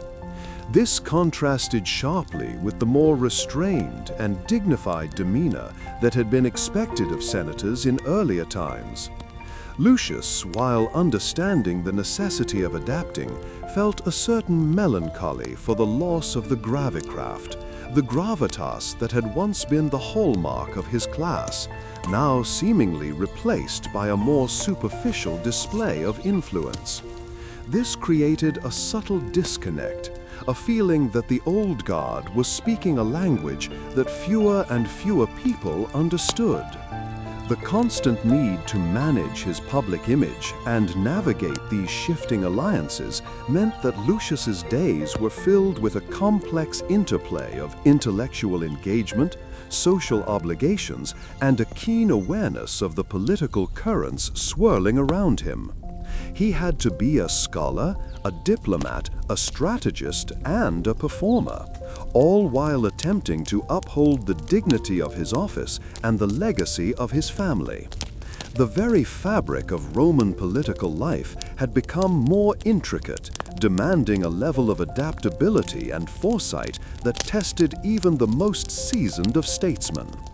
He knew that to falter in this new environment meant not just personal decline, but a potential weakening of the institutions he had sworn to uphold, a responsibility that weighed heavily on his aging shoulders. Thus, the seasoned senator found himself in an era where the carefully constructed edifice of senatorial power was being challenged by new forces, demanding a constant recalibration of alliances and a profound adaptation to shifting political currents. The once clear paths of influence had become a labyrinth of personal loyalties and unspoken agreements, forcing Lucius to navigate a treacherous terrain where integrity and ambition were in constant, subtle conflict. This had woven itself into the fabric of daily life. The empire had solidified its grip, and with it, the Senate's place within its vast machinery had transformed. Lucius Cornelius, no longer a fiery orator, but a respected elder, now navigated a world where imperial favor was the most potent currency. He found himself frequently summoned to the emperor's private chambers, a far cry from the grand debates held in the curia. These meetings were not about persuasion through eloquent speeches, but rather through a careful presentation of practical advice, often delivered with a deference that chafed against his republican upbringing. He learned to frame his suggestions not as directives, but as observations, and to present his insights as humble contributions to the emperor's wisdom. During these consultations, a subtle but vital shift in Lucius's role became apparent. His peers, men of similar standing, also sought his counsel on how best to present themselves and their concerns to the emperor. He observed how senators who had once prided themselves on their independent authority now meticulously curated their public image, ensuring it aligned with the emperor's expectations. This meant attending imperial functions with practiced smiles, offering effusive praise for the emperor's initiatives, and, on occasion, subtly steering conversations away from topics that might displease their sovereign. The air in the emperor's palace often felt charged, not with the intellectual sparring of the forum, but with a palpable sense of anticipation, waiting to gauge the imperial mood. This new dynamic introduced a unique challenge: the constant need to adapt to the emperor's personality and political currents, which could shift with alarming speed. Lucius found himself poring over reports not just on provincial unrest or military movements, but on the emperor's recent pronouncements, his favorite advisors, and even his personal tastes. One such instance involved a provincial governor whose methods of resource extraction had become notoriously aggressive, causing widespread resentment. While Lucius recognized the potential for a serious uprising, his immediate concern was how to present this information to the emperor without appearing to criticize a man who might have curried imperial favor. He decided to approach the matter indirectly. Instead of reporting the governor's misdeeds, Lucius presented a carefully worded analysis of the economic impact of such practices on long-term imperial revenue. He highlighted how unchecked exploitation could disrupt trade routes and diminish future tax yields, framing his concern as a matter of sound financial management. This approach required a deep understanding of economic principles and a skill in presenting data in a way that appealed to the emperor's desire for stability and prosperity. The practice of preparing such reports and delivering them required immense concentration, as a single misspoken word or a poorly chosen statistic could inadvertently signal disloyalty. Meanwhile, his wife, Valeria, found her own sphere of influence equally transformed. While no longer hosting debates on philosophy or political theory with the same independence, her social gatherings took on a new strategic importance. These events became crucial for subtly gathering intelligence on imperial sentiment and for solidifying alliances that could weather the shifting political winds. She would engage in lengthy conversations with wives and daughters of other prominent families, piecing together fragments of information about the emperor's mood and the latest court intrigues. A particularly striking example of this was when the emperor expressed a sudden interest in Egyptian grain imports. Valeria, through her careful conversations, learned of a potential shortfall in a key province, information she promptly conveyed to Lucius. The emperor, it seemed, had a peculiar fascination with the exotic flora of the East, often discussing specific plants and their supposed medicinal properties during private audiences. Lucius, therefore, made a point of familiarizing himself with such details, even attending discussions led by scholars of botany. He recalled a rather amusing instance where the emperor, while discussing a rare Persian herb, asked Lucius for its Roman name and origin. And Lucius, having recently studied the very subject, was able to provide a detailed and accurate response, earning a rare nod of approval. Such moments, though seemingly trivial, were carefully calculated to demonstrate his breadth of knowledge and his attentiveness to the emperor's interests, reinforcing his value. This period also brought to light an ongoing scholarly debate among contemporary historians, whether the Augustan settlement truly preserved the spirit of the Republic or merely masked a monarchical system with republican trappings. Lucius, observing the emperor's increasing control over legislation and the Senate's diminished role in proposing new laws, found himself leaning towards the latter view. Yet, his immediate reality was one of adaptation, not outright protest. He saw how some senators, resistant to this shift, found themselves marginalized, their careers stagnating as their influence waned. He understood that survival, and indeed continued influence, lay in embracing the new order, however unpalatable it might be to his ingrained Republican sensibilities. The complexities of managing provincial affairs from afar also became more pronounced. A senator like Lucius, appointed to oversee distant territories, now acted more as a liaison between the imperial administration and the local populace. His role involved ensuring that imperial decrees were implemented efficiently, that taxes were collected according to new imperial standards, and that any local grievances were reported back to Rome through the proper channels. He received a delegation from a client kingdom in Asia Minor, whose local ruler had been accused of excessive cruelty by his own people. Lucius's task was not to judge the ruler, but to assess the situation and recommend a course of action to the emperor that maintained Roman authority without provoking widespread rebellion. The historian Tacitus, writing decades later, would describe this era as one where senators had to be learned in the ways of silence and opportune words. Lucius found this observation particularly apt. He witnessed firsthand how the ability to offer sound advice, coupled with a profound understanding of when to remain silent, was crucial for maintaining one's position. This quiet diplomacy was a skill honed through necessity, a far cry from the boisterous debates of his youth, where arguments were won through sheer force of rhetoric.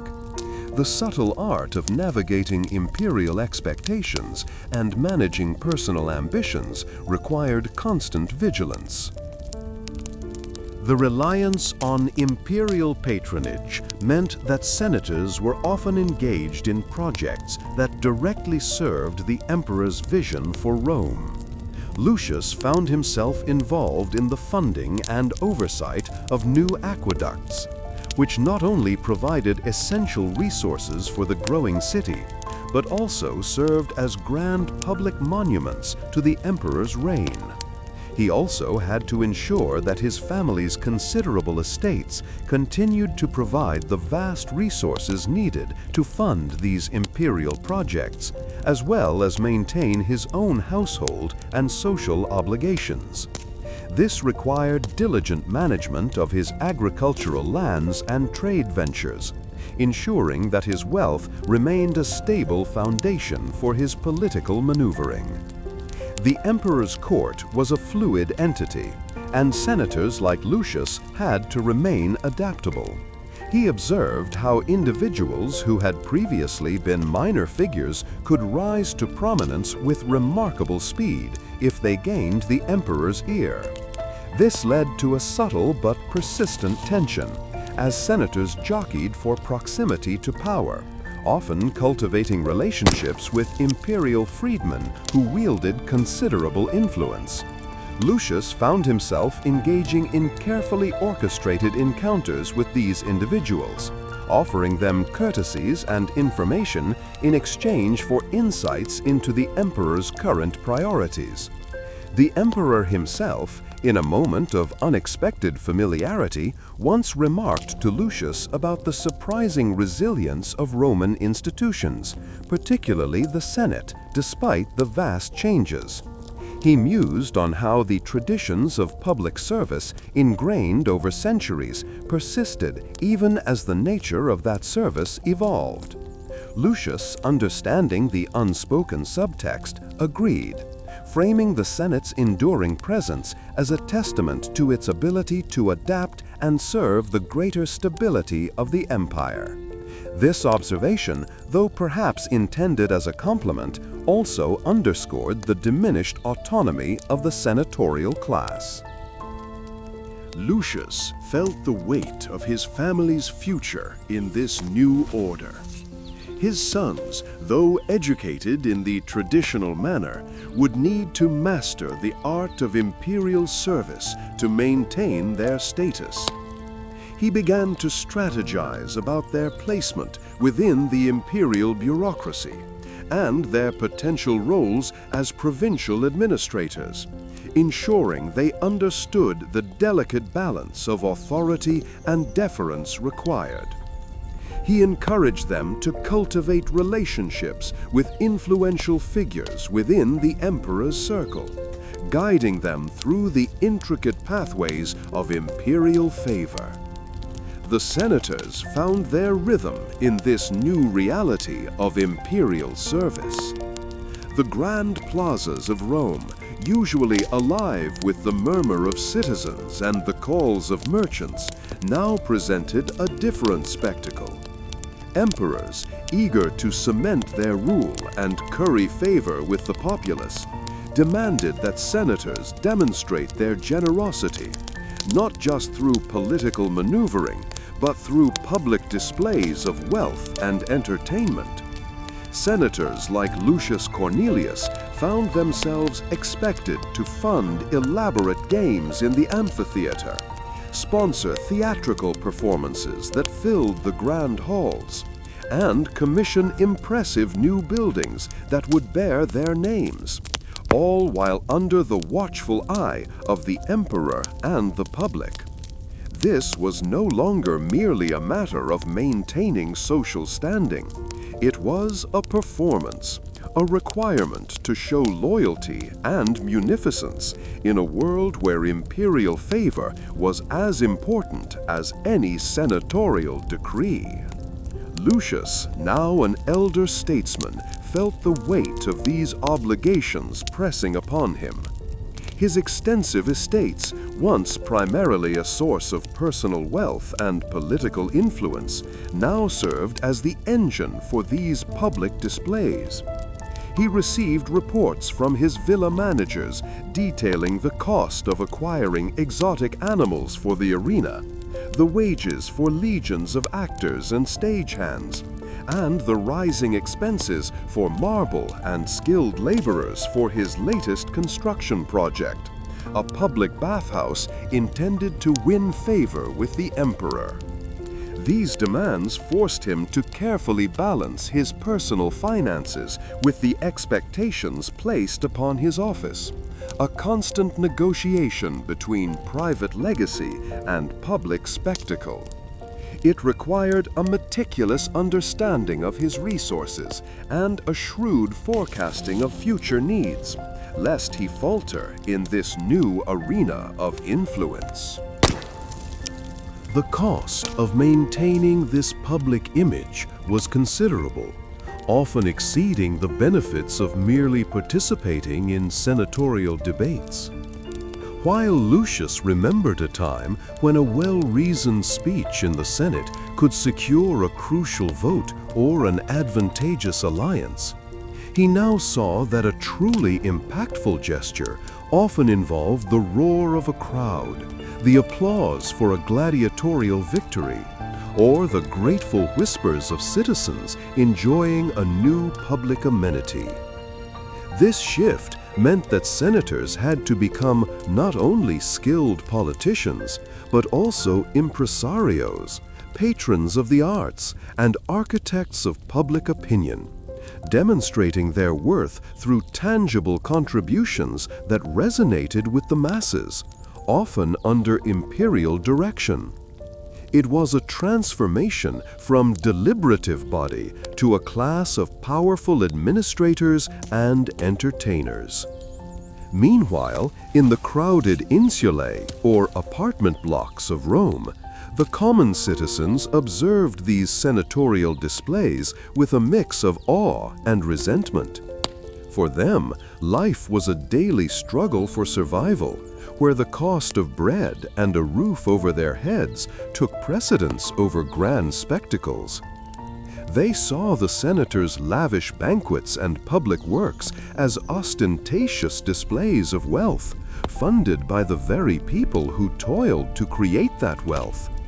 While the emperor might offer a free distribution of grain or a spectacular public festival, the senators' contributions, though significant, were often perceived as obligations rather than genuine generosity, especially when contrasted with the daily hardships faced by the plebeians. This created a subtle but persistent undercurrent of social tension, a quiet judgment from below. A plebeian craftsman, Marcus, often found himself near the construction sites of these new senatorial projects. He would watch, his brow furrowed, as wagons laden with fine marble arrived, and as skilled laborers, often paid handsomely by the senators, toiled under the warm Roman sky. He heard the discussions among his peers, the talk of taxes levied, and the vast fortunes senators amassed from their estates and provincial appointments, fortunes that seemed to disappear into these grand projects. Such scenes made him question the fairness of the system, where a select few could command such resources, while so many struggled to meet basic needs, fueling a quiet discontent that, though rarely voiced openly, was a persistent feature of Roman urban life. Lucius, despite his wealth and status, felt the pressure to maintain not just a public image, but a sense of community solidarity within his own social circle. His fellow senators, facing similar demands, often pooled their resources for particularly ambitious projects, or formed alliances to share the costs of major imperial commissions. They understood that collective action could amplify their influence and ensure that their class as a whole remained relevant in the new imperial order. This meant engaging in intricate social maneuvering, attending numerous dinner parties and consultations, all aimed at solidifying shared interests and presenting a united front when dealing with the emperor's demands, lest their individual efforts be overlooked. The emperor, for his part, understood the power of these spectacles. By compelling senators to fund public works and games, he not only ensured that the populace remained appeased and entertained, but also kept the senatorial class financially obligated and publicly visible. A senator who failed to meet these expectations risked not only social embarrassment, but also a loss of favor, which could have severe consequences for their political careers.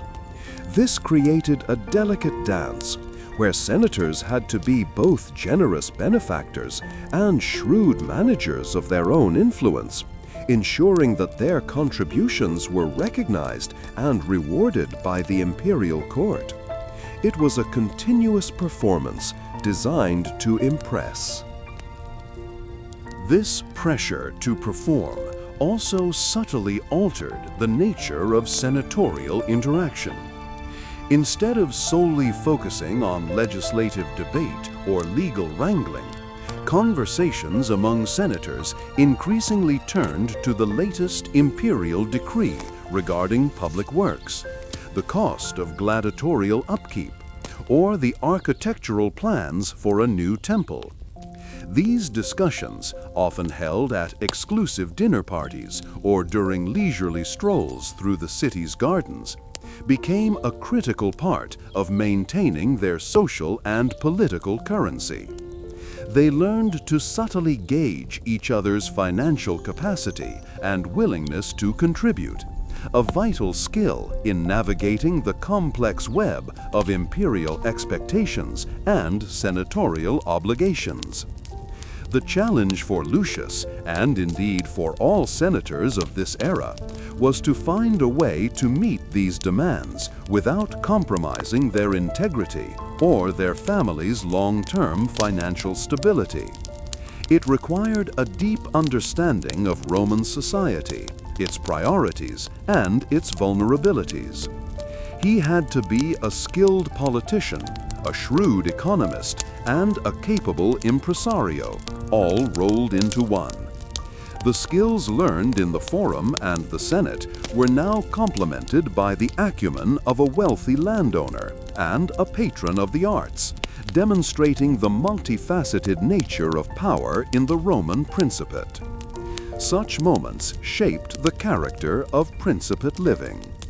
Lucius Cornelius, his once sharp mind now dulled by age and the persistent cough that rattled his chest, summoned his 3 sons to his study. The late afternoon sun slanted through the high windows, illuminating motes of dust disturbed by the rustle of parchment. This day was dedicated not to law or rhetoric, but to the intricate dance of inheritance, a ritual as vital to a senatorial family's survival as any decree passed in the curia. The air in the room, though still, carried the faint, sweet scent of dried figs from a bowl on a nearby table, a small comfort in the weighty matters at hand. He felt the familiar pull of responsibility, a lifelong companion that now urged him to ensure his lineage, his wealth, and his influence would persist beyond his own fading days.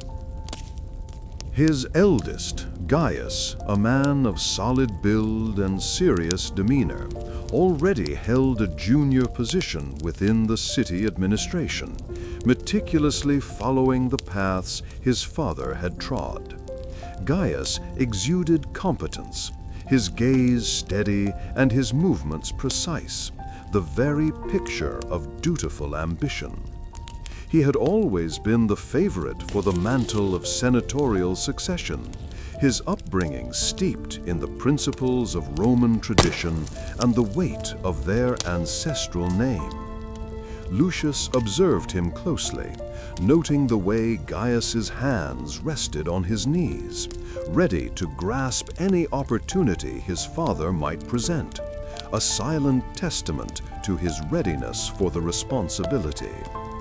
Next was Marcus, more inclined towards the intellectual pursuits that Lucius himself had once cherished. Marcus spent his days in the libraries, conversing with philosophers and poets, his mind fertile ground for new ideas.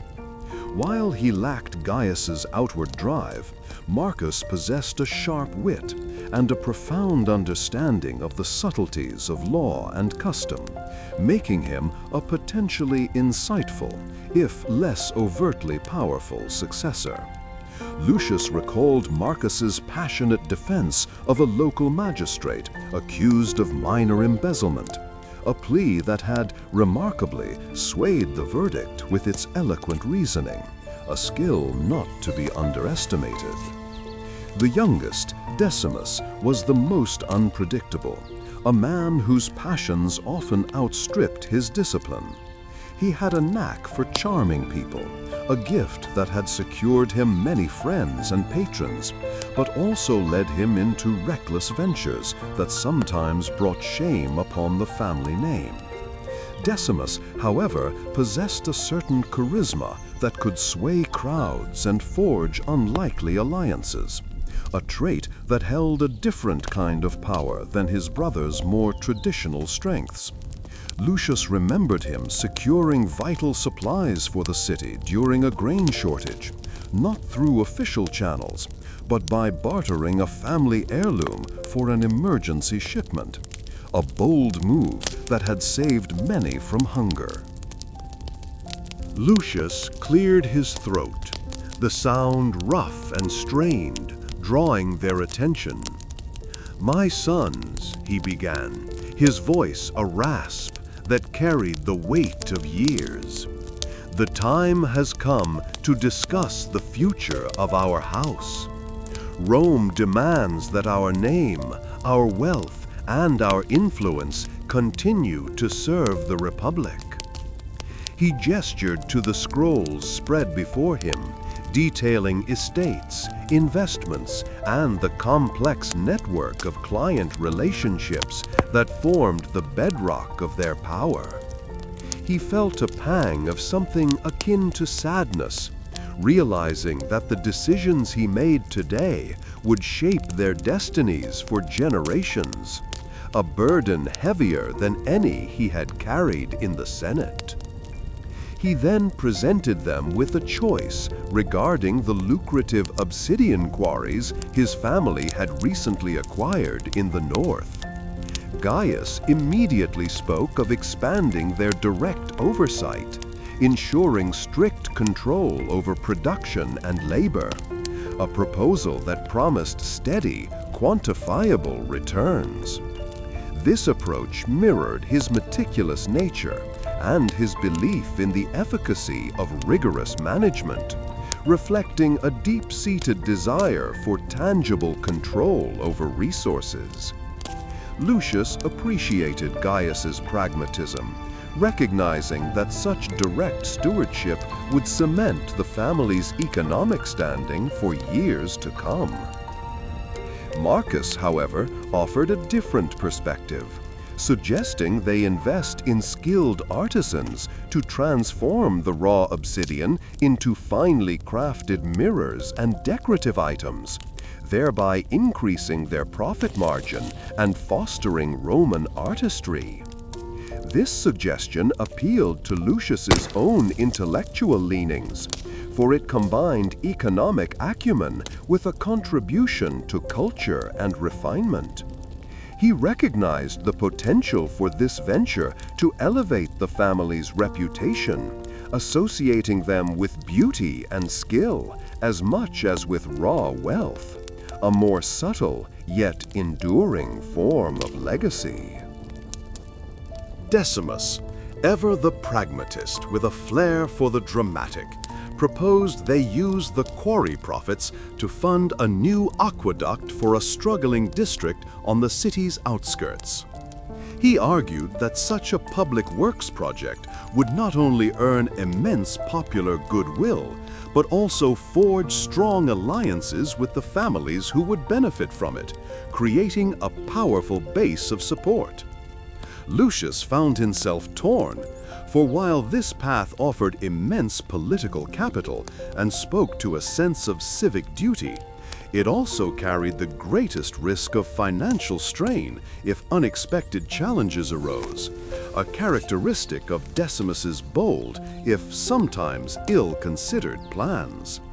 The ensuing discussion was far from the heated, public debates Lucius had known, yet it held its own tension, a quiet struggle for favor and future.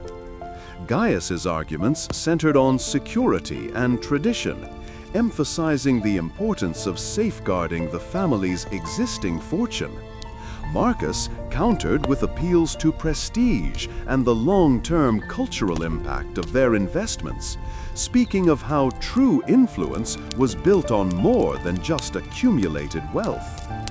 Decimus, meanwhile, spoke passionately of civic duty and the enduring power of public gratitude, his voice ringing with a conviction that had often swayed him in the past. Lucius listened, his gaze shifting from one son to another, each representing a different facet of the senatorial ideal he had embodied for so long. He saw in them the potential to either secure or squander the legacy he had painstakingly built, the pressure to choose wisely, to set them on a course that would not only maintain their status, but also reflect the principles he held dear, settled upon him.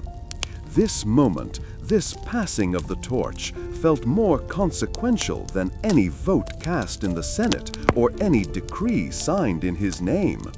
It was the true test of his life's work.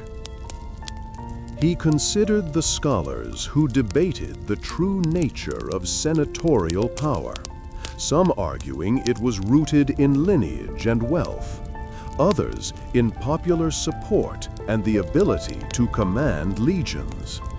Yet in this room, he saw that power was also a family affair, a continuous negotiation between tradition, intellect, and pragmatic ambition. The choice he would make for the obsidian quarries was not merely an economic one. It was a declaration of what he believed the Cornelius family's future should be. A legacy etched not just in stone and decree, but in the very character of his heirs. As the sun dipped lower, casting long shadows across the polished floor, Lucius Cornelius prepared to make his decision, his family's future resting in his aged hands. The careful planning of inheritance began to solidify among the heirs. The vast agricultural estates surrounding the Cornelius villa were not merely sources of sustenance, but complex economic engines, diligently managed to produce surplus for trade and investment. This chapter delves into those enterprises, detailing the meticulous organization required to maintain them and generate significant wealth. Daily life on these sprawling estates, worked by legions of enslaved laborers and tenant farmers, was a carefully orchestrated ballet of agricultural cycles and human labor. During this period, Roman senators like Lucius Cornelius were increasingly acting not just as administrators, but as shrewd entrepreneurs, their fortunes tied to the efficient operation of these diverse holdings, which included olive groves, vineyards, grain fields, and even mines in distant territories. The management of these enterprises demanded constant attention to detail, a far cry from the leisurely pursuits often associated with the elite. Overseers, often trusted freedmen or skilled slaves, reported directly to Lucius on crop yields, labor allocation, and the condition of equipment, a process that often involved the examination of detailed written tallies. While the emperor's authority was paramount, senators retained considerable economic freedom, and many leveraged this to build personal fortunes that dwarfed those of kings in other lands. This focus on economic expansion was particularly pronounced during the Severan dynasty, when the increasing militarization of the empire placed a strain on state coffers, indirectly encouraging provincial governors and senators to generate their own wealth to fund legions and administrative needs. Lucius Cornelius, reflecting on his family's long-standing involvement in land ownership, now turned his attention to the management of his mining interests in the rugged northern territories. These ventures, while potentially highly profitable, required significant capital for excavation, processing, and the secure transportation of raw materials like iron ore and precious metals back to Rome. The operation of these mines involved a harsh existence for the enslaved individuals who toiled underground, facing dangers from collapsing tunnels and noxious fumes. Consequently, Lucius had to invest heavily in safety measures and provide for the basic needs of his workforce, understanding that their well-being, however limited, directly impacted productivity and the ongoing resource extraction. Trade routes were equally vital to the Cornelius family's economic power, connecting their agricultural produce and mined resources to markets across the Mediterranean. Ships laden with grain from Sicily, olive oil from Hispania, and wine from Gaul were a common sight in Roman harbors, and Lucius actively managed these trade ventures, seeking favorable exchange rates and secure shipping. This commercial network required careful cultivation of relationships with merchants, shipowners, and port officials, a delicate dance of negotiation and mutual benefit. These activities, though seemingly distant from the Senate floor, were the very foundation upon which senatorial influence and political power were built, providing the funds for patronage and public displays. The acquisition and management of wealth often involved navigating complex legal and financial systems, and senators like Lucius were adept at using their knowledge and connections to their advantage. They invested profits from their estates and mines into lucrative ventures, such as urban property development and lucrative tax farming contracts, further expanding their economic empires. This chapter explores these multifaceted financial activities, showing how senatorial families acted as sophisticated financial institutions, managing vast sums and employing strategies to maximize returns. Such economic acumen was not merely about personal enrichment, but was a crucial component of their ability to maintain their social standing and influence within the Roman world. However, this pursuit of wealth was not without its challenges, particularly as the empire faced periods of instability. The increasing demands of the military and the administrative costs of a vast empire meant that taxes and levies could fluctuate, impacting the profitability of overseas ventures. Moreover, the constant need to maintain a grand lifestyle, fund public works, and provide for clients meant that the outward flow of wealth was as significant as its inward accumulation. Lucius found himself constantly balancing the need to expand his holdings with the imperative to maintain his established financial commitments, a tightrope walk that defined senatorial economic strategy. The intergenerational aspect of this economic power became increasingly apparent as Lucius began to consider the future of his family's enterprises. His sons, each with different temperaments and aptitudes, represented different potential pathways for the continuation of their wealth and influence. One son showed a keen interest in managing the agricultural estates, while another demonstrated a talent for shrewd negotiation in the marketplace, and a third seemed more drawn to the military and provincial administration, which also offered avenues for personal enrichment. These familial dynamics, while personal, were deeply intertwined with the broader economic health and future of the Cornelius lineage. The management of these diverse economic activities fostered a unique set of skills within the senatorial class, transforming them into seasoned financiers and business strategists. They understood supply chains, market fluctuations, and the labor dynamics of both free and enslaved workers, applying these principles to both their private affairs and, indirectly, to their public roles. This chapter aims to illustrate the profound connection between their economic activities and their political power, demonstrating that their influence in the Senate and the wider Roman world was significantly bolstered by the immense economic resources they commanded and expertly managed. The chapter also touches upon the subtle tensions that arose from the sheer scale of senatorial wealth, particularly when contrasted with the struggles of ordinary citizens. While senators funded public works and provided employment, the vast disparities in wealth could foster resentment, especially during times of economic hardship or increased taxation.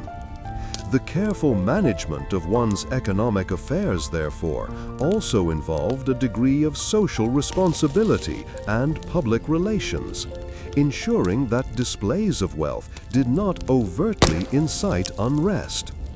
This required a delicate balance between aggressive enterprise and maintaining a semblance of fairness in their dealings.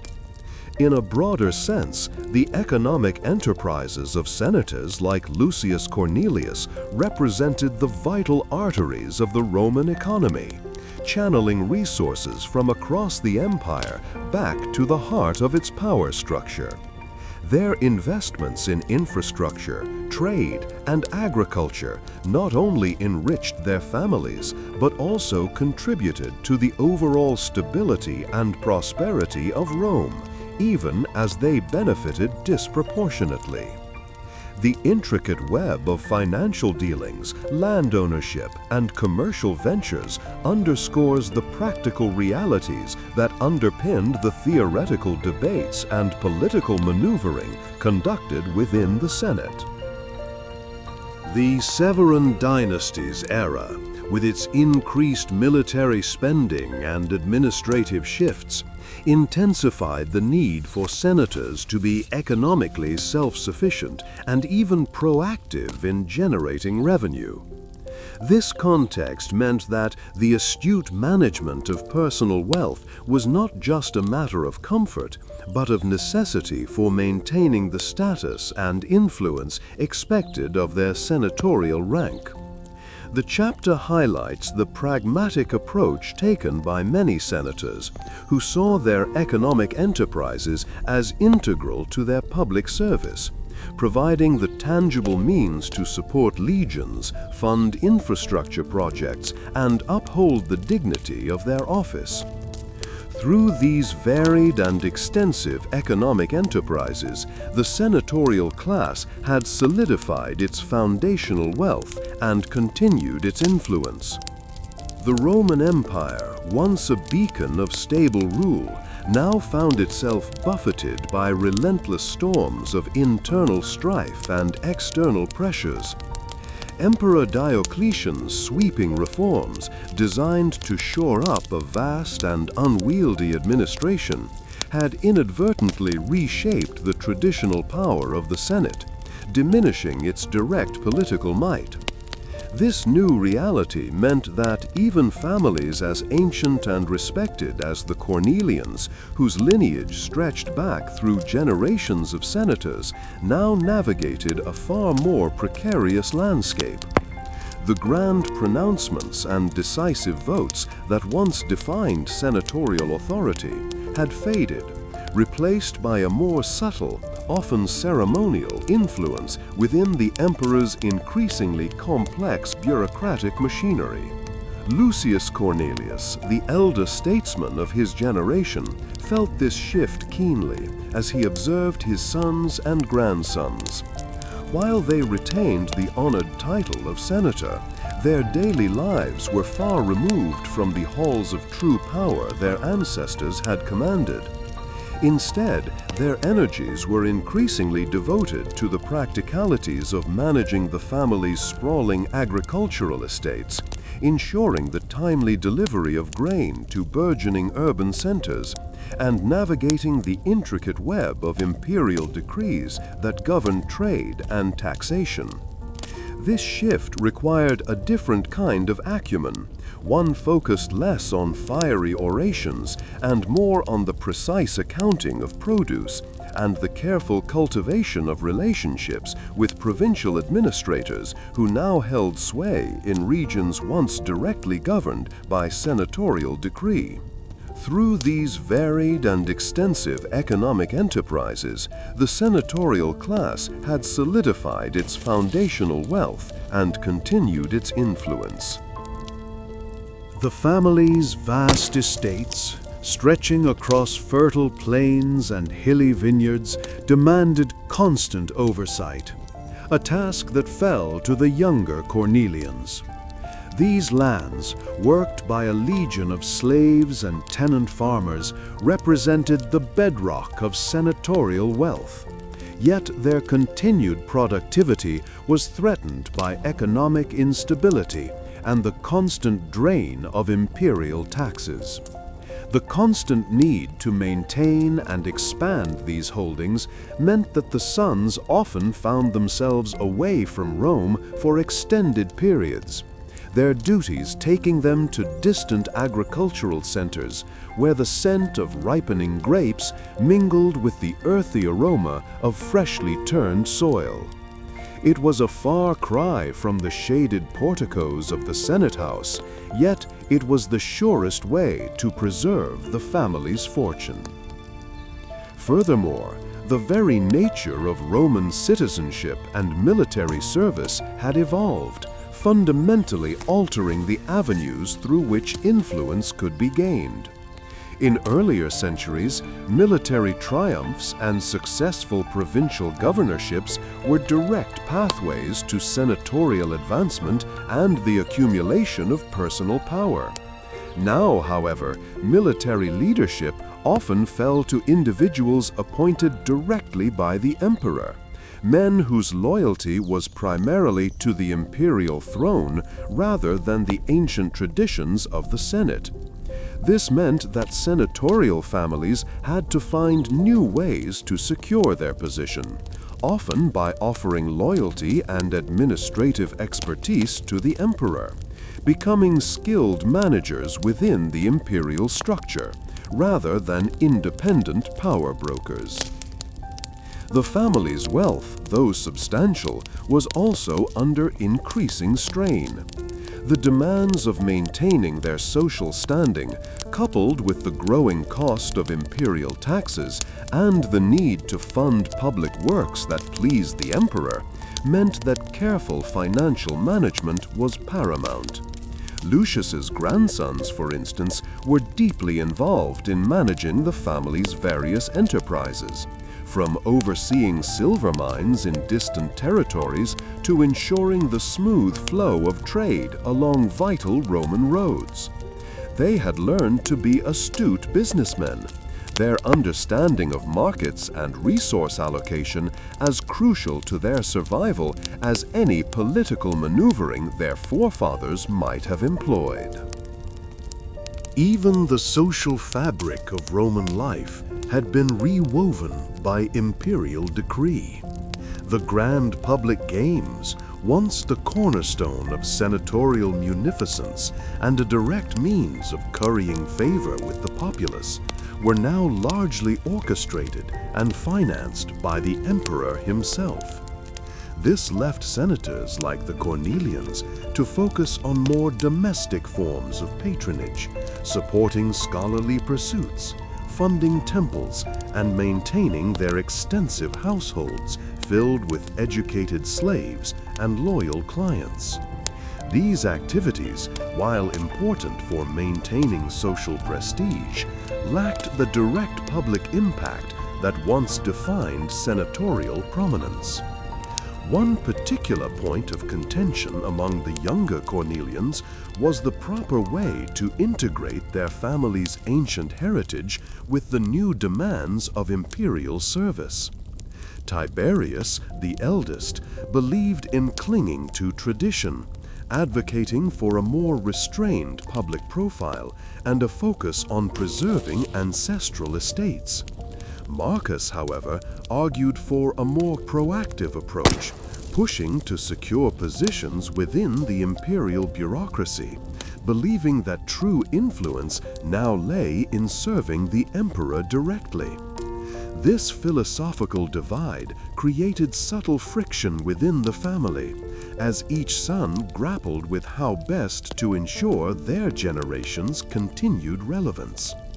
It was during this period that the family faced a particularly vexing challenge in their provincial holdings. A series of harsh winters had led to widespread crop failure, creating hardship among the tenant farmers and threatening the family's vital grain supply. The emperor's new regulations, designed to standardize agricultural output across the empire, also dictated how such shortages were to be managed, often prioritizing imperial needs over local concerns. Lucius's sons found themselves caught between their duty to their tenants and the strictures of imperial policy, a common dilemma for the senatorial class in these changing times. One amusing instance arose when a trusted family steward, a freedman named Gaius, known for his sharp wit, presented a rather unconventional solution for the grain shortage.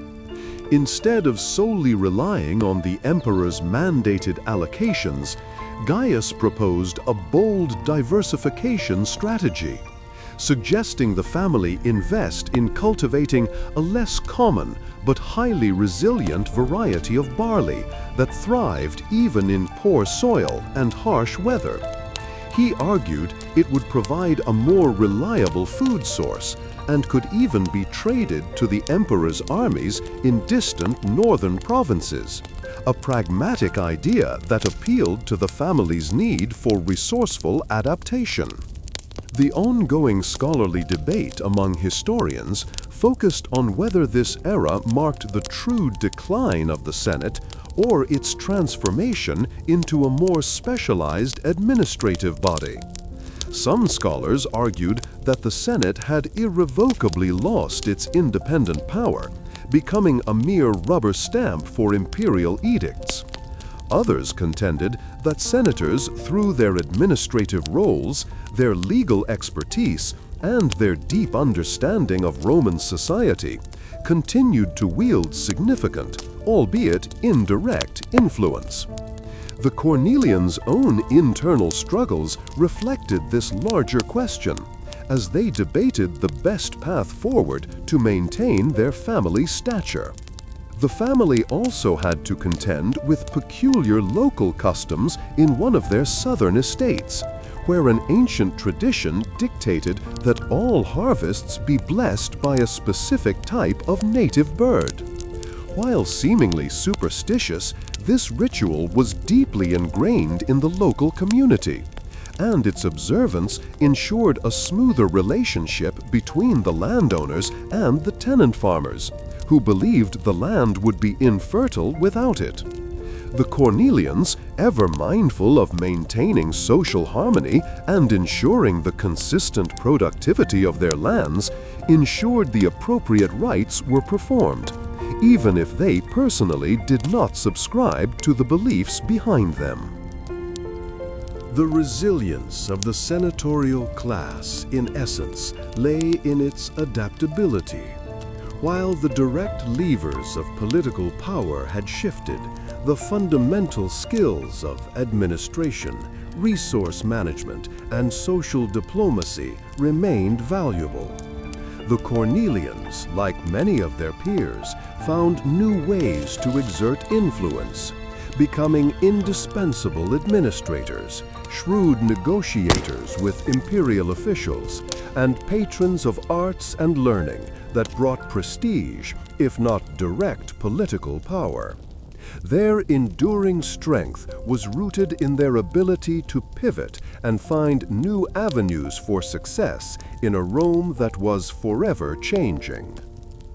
The Roman Empire, once a beacon of stable rule, now found itself buffeted by relentless storms of internal strife and external pressures, a period of decline and resilience that left its mark on those who lived through it. The clamor of the distant city reached the marble colonnade of Lucius Cornelius's country estate, a soft murmur against the sharper calls of ravens circling overhead.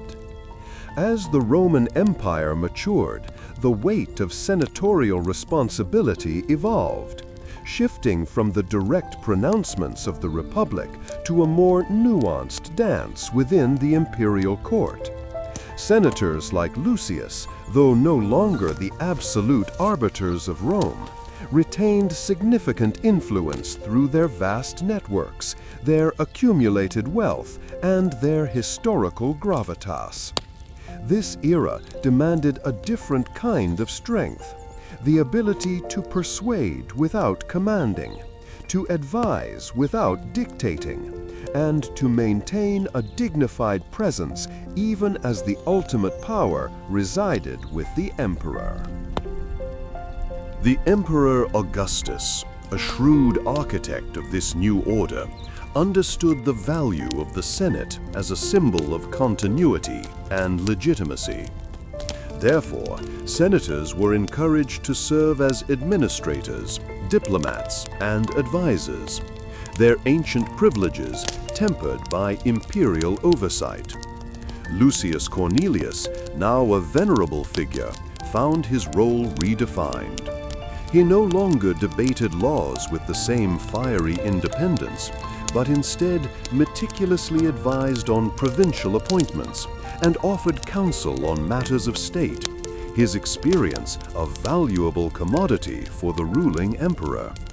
This indirect communication, this subtle influence, became the currency of power for his generation, requiring immense patience and a keen understanding of human nature. This shift also meant that the senator's public persona became a carefully constructed performance. Lucius observed that maintaining his family's standing now required not only political acumen, but also a visible display of civic virtue and generosity. He found himself sponsoring public works, contributing generously to festivals, and ensuring his household staff were well provisioned and presented a respectable front. These were not mere acts of charity, but calculated investments in his social capital, designed to reinforce his image as a pillar of Roman society. The ease with which he could command legions in his youth felt a distant memory. Now, his influence was built on the foundation of his reputation and the quiet loyalty of those he patronized. The family estates, stretching across fertile lands outside the city, were managed with the same meticulous attention as any senatorial decree. From the northern olive groves yielding their pungent oil, to the southern vineyards producing sweet, dark grapes, the network of farms and workshops represented a significant economic engine. Lucius Cornelius actively oversaw these enterprises, not as a laborer, but as a strategist, assessing market prices, investing in new irrigation techniques, and ensuring the smooth flow of goods to Rome's bustling markets. This economic power was the bedrock upon which his political influence rested, providing the resources necessary to fund his public duties and maintain his extensive network of clients and allies. The family estates, stretching across fertile lands outside the city, were managed with the same meticulous attention as any senatorial decree. From the northern olive groves yielding their pungent oil, to the southern vineyards producing sweet, dark grapes, the network of farms and workshops represented a significant economic engine. Lucius Cornelius actively oversaw these enterprises, not as a laborer, but as a strategist, assessing market prices, investing in new irrigation techniques, and ensuring the smooth flow of goods to Rome's bustling markets. This economic power was the bedrock upon which his political influence rested, providing the resources necessary to fund his public duties and maintain his extensive network of clients and allies. Furthermore, the intellectual pursuits that had once been a private solace now became another arena for projecting influence. Lucius Cornelius cultivated relationships with scholars and poets, hosting them at his villa for discussions on philosophy, history, and rhetoric. These gatherings were not simply intellectual exercises. They were opportunities to subtly shape public discourse and to cultivate allies who could further his interests through their own writings and pronouncements.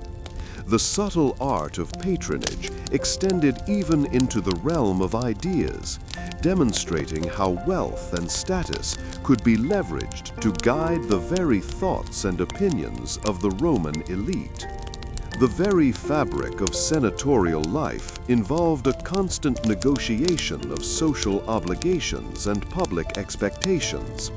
Lucius Cornelius found himself increasingly involved in the intricate social calendar of Rome, attending banquets, offering condolences, and celebrating marriages that served to bind families and consolidate political power.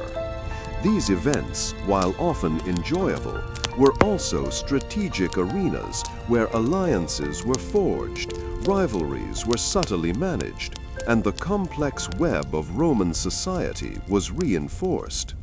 The personal relationships cultivated at these gatherings often proved more impactful than any formal decree passed in the Senate. However, the times were not without their challenges.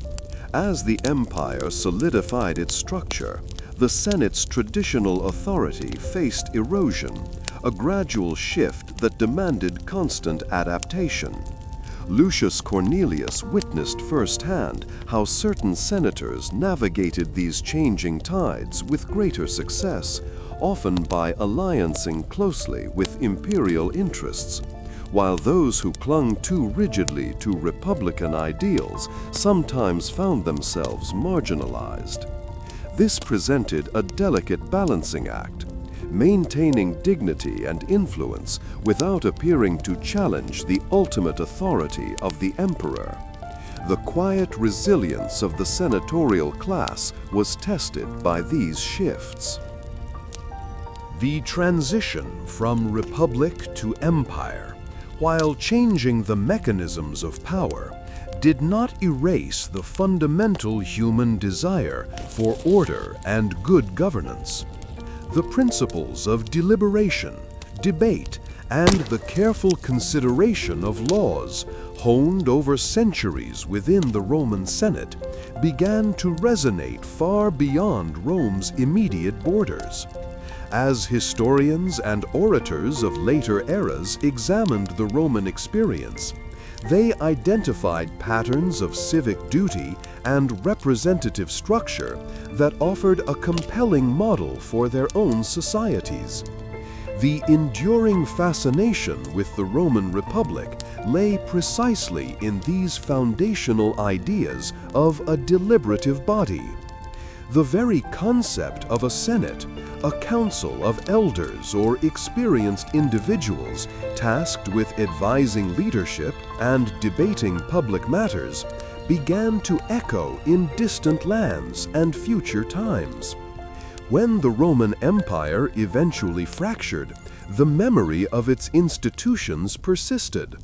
The structures and responsibilities once held by men like Lucius Cornelius, their dedication to public service, and their role in shaping policy became a blueprint, albeit an imperfect one, for the senates and legislative assemblies that would emerge in subsequent centuries and across different continents. The Roman Senate, even in its diminished state, provided a powerful legacy of collective decision-making. The world often looks to the past to understand the present, and the enduring influence of the Roman Senate offers a compelling example of how political structures can shape societies for millennia. The practice of reasoned argument, the importance of balancing diverse interests, and the commitment to a shared civic life, all integral to the senatorial experience, continue to inform the way many nations govern themselves today. Reflecting on the vast sweep of history, one might ponder how the quiet conversations held within a senator's villa or the carefully crafted speeches delivered in the curia ultimately contributed to the very foundations of modern governance, shaping the political landscapes that people inhabit. The framework for public discourse that was built by many like Lucius felt both fragile and profound. As the day draws to a close, let the weight of your worries drift away like leaves on the Tiber. We've journeyed through the gilded halls and shaded courtyards of Roman senatorial life, glimpsing their formidable power. Imagine the quiet evenings after days of impassioned debate and weighty decisions, when a senator might retreat to his villa. Picture the soft glow of oil lamps illuminating scrolls and the quiet murmur of conversation as trusted confidants, or perhaps the gentle presence of women who shared their lives, offered solace and a different kind of company after the day's exertions. Even in their leisure, the threads of their influence were never truly absent. But we also touched upon the less visible currents, the whispers in the shadows that underscored their absolute authority. Now, as you settle into your own peace, let the grandeur and complexity of their world fade into a tranquil twilight. May your dreams be as serene as a moonlit Roman garden, and may you awaken refreshed. Sleep soundly, dear listeners.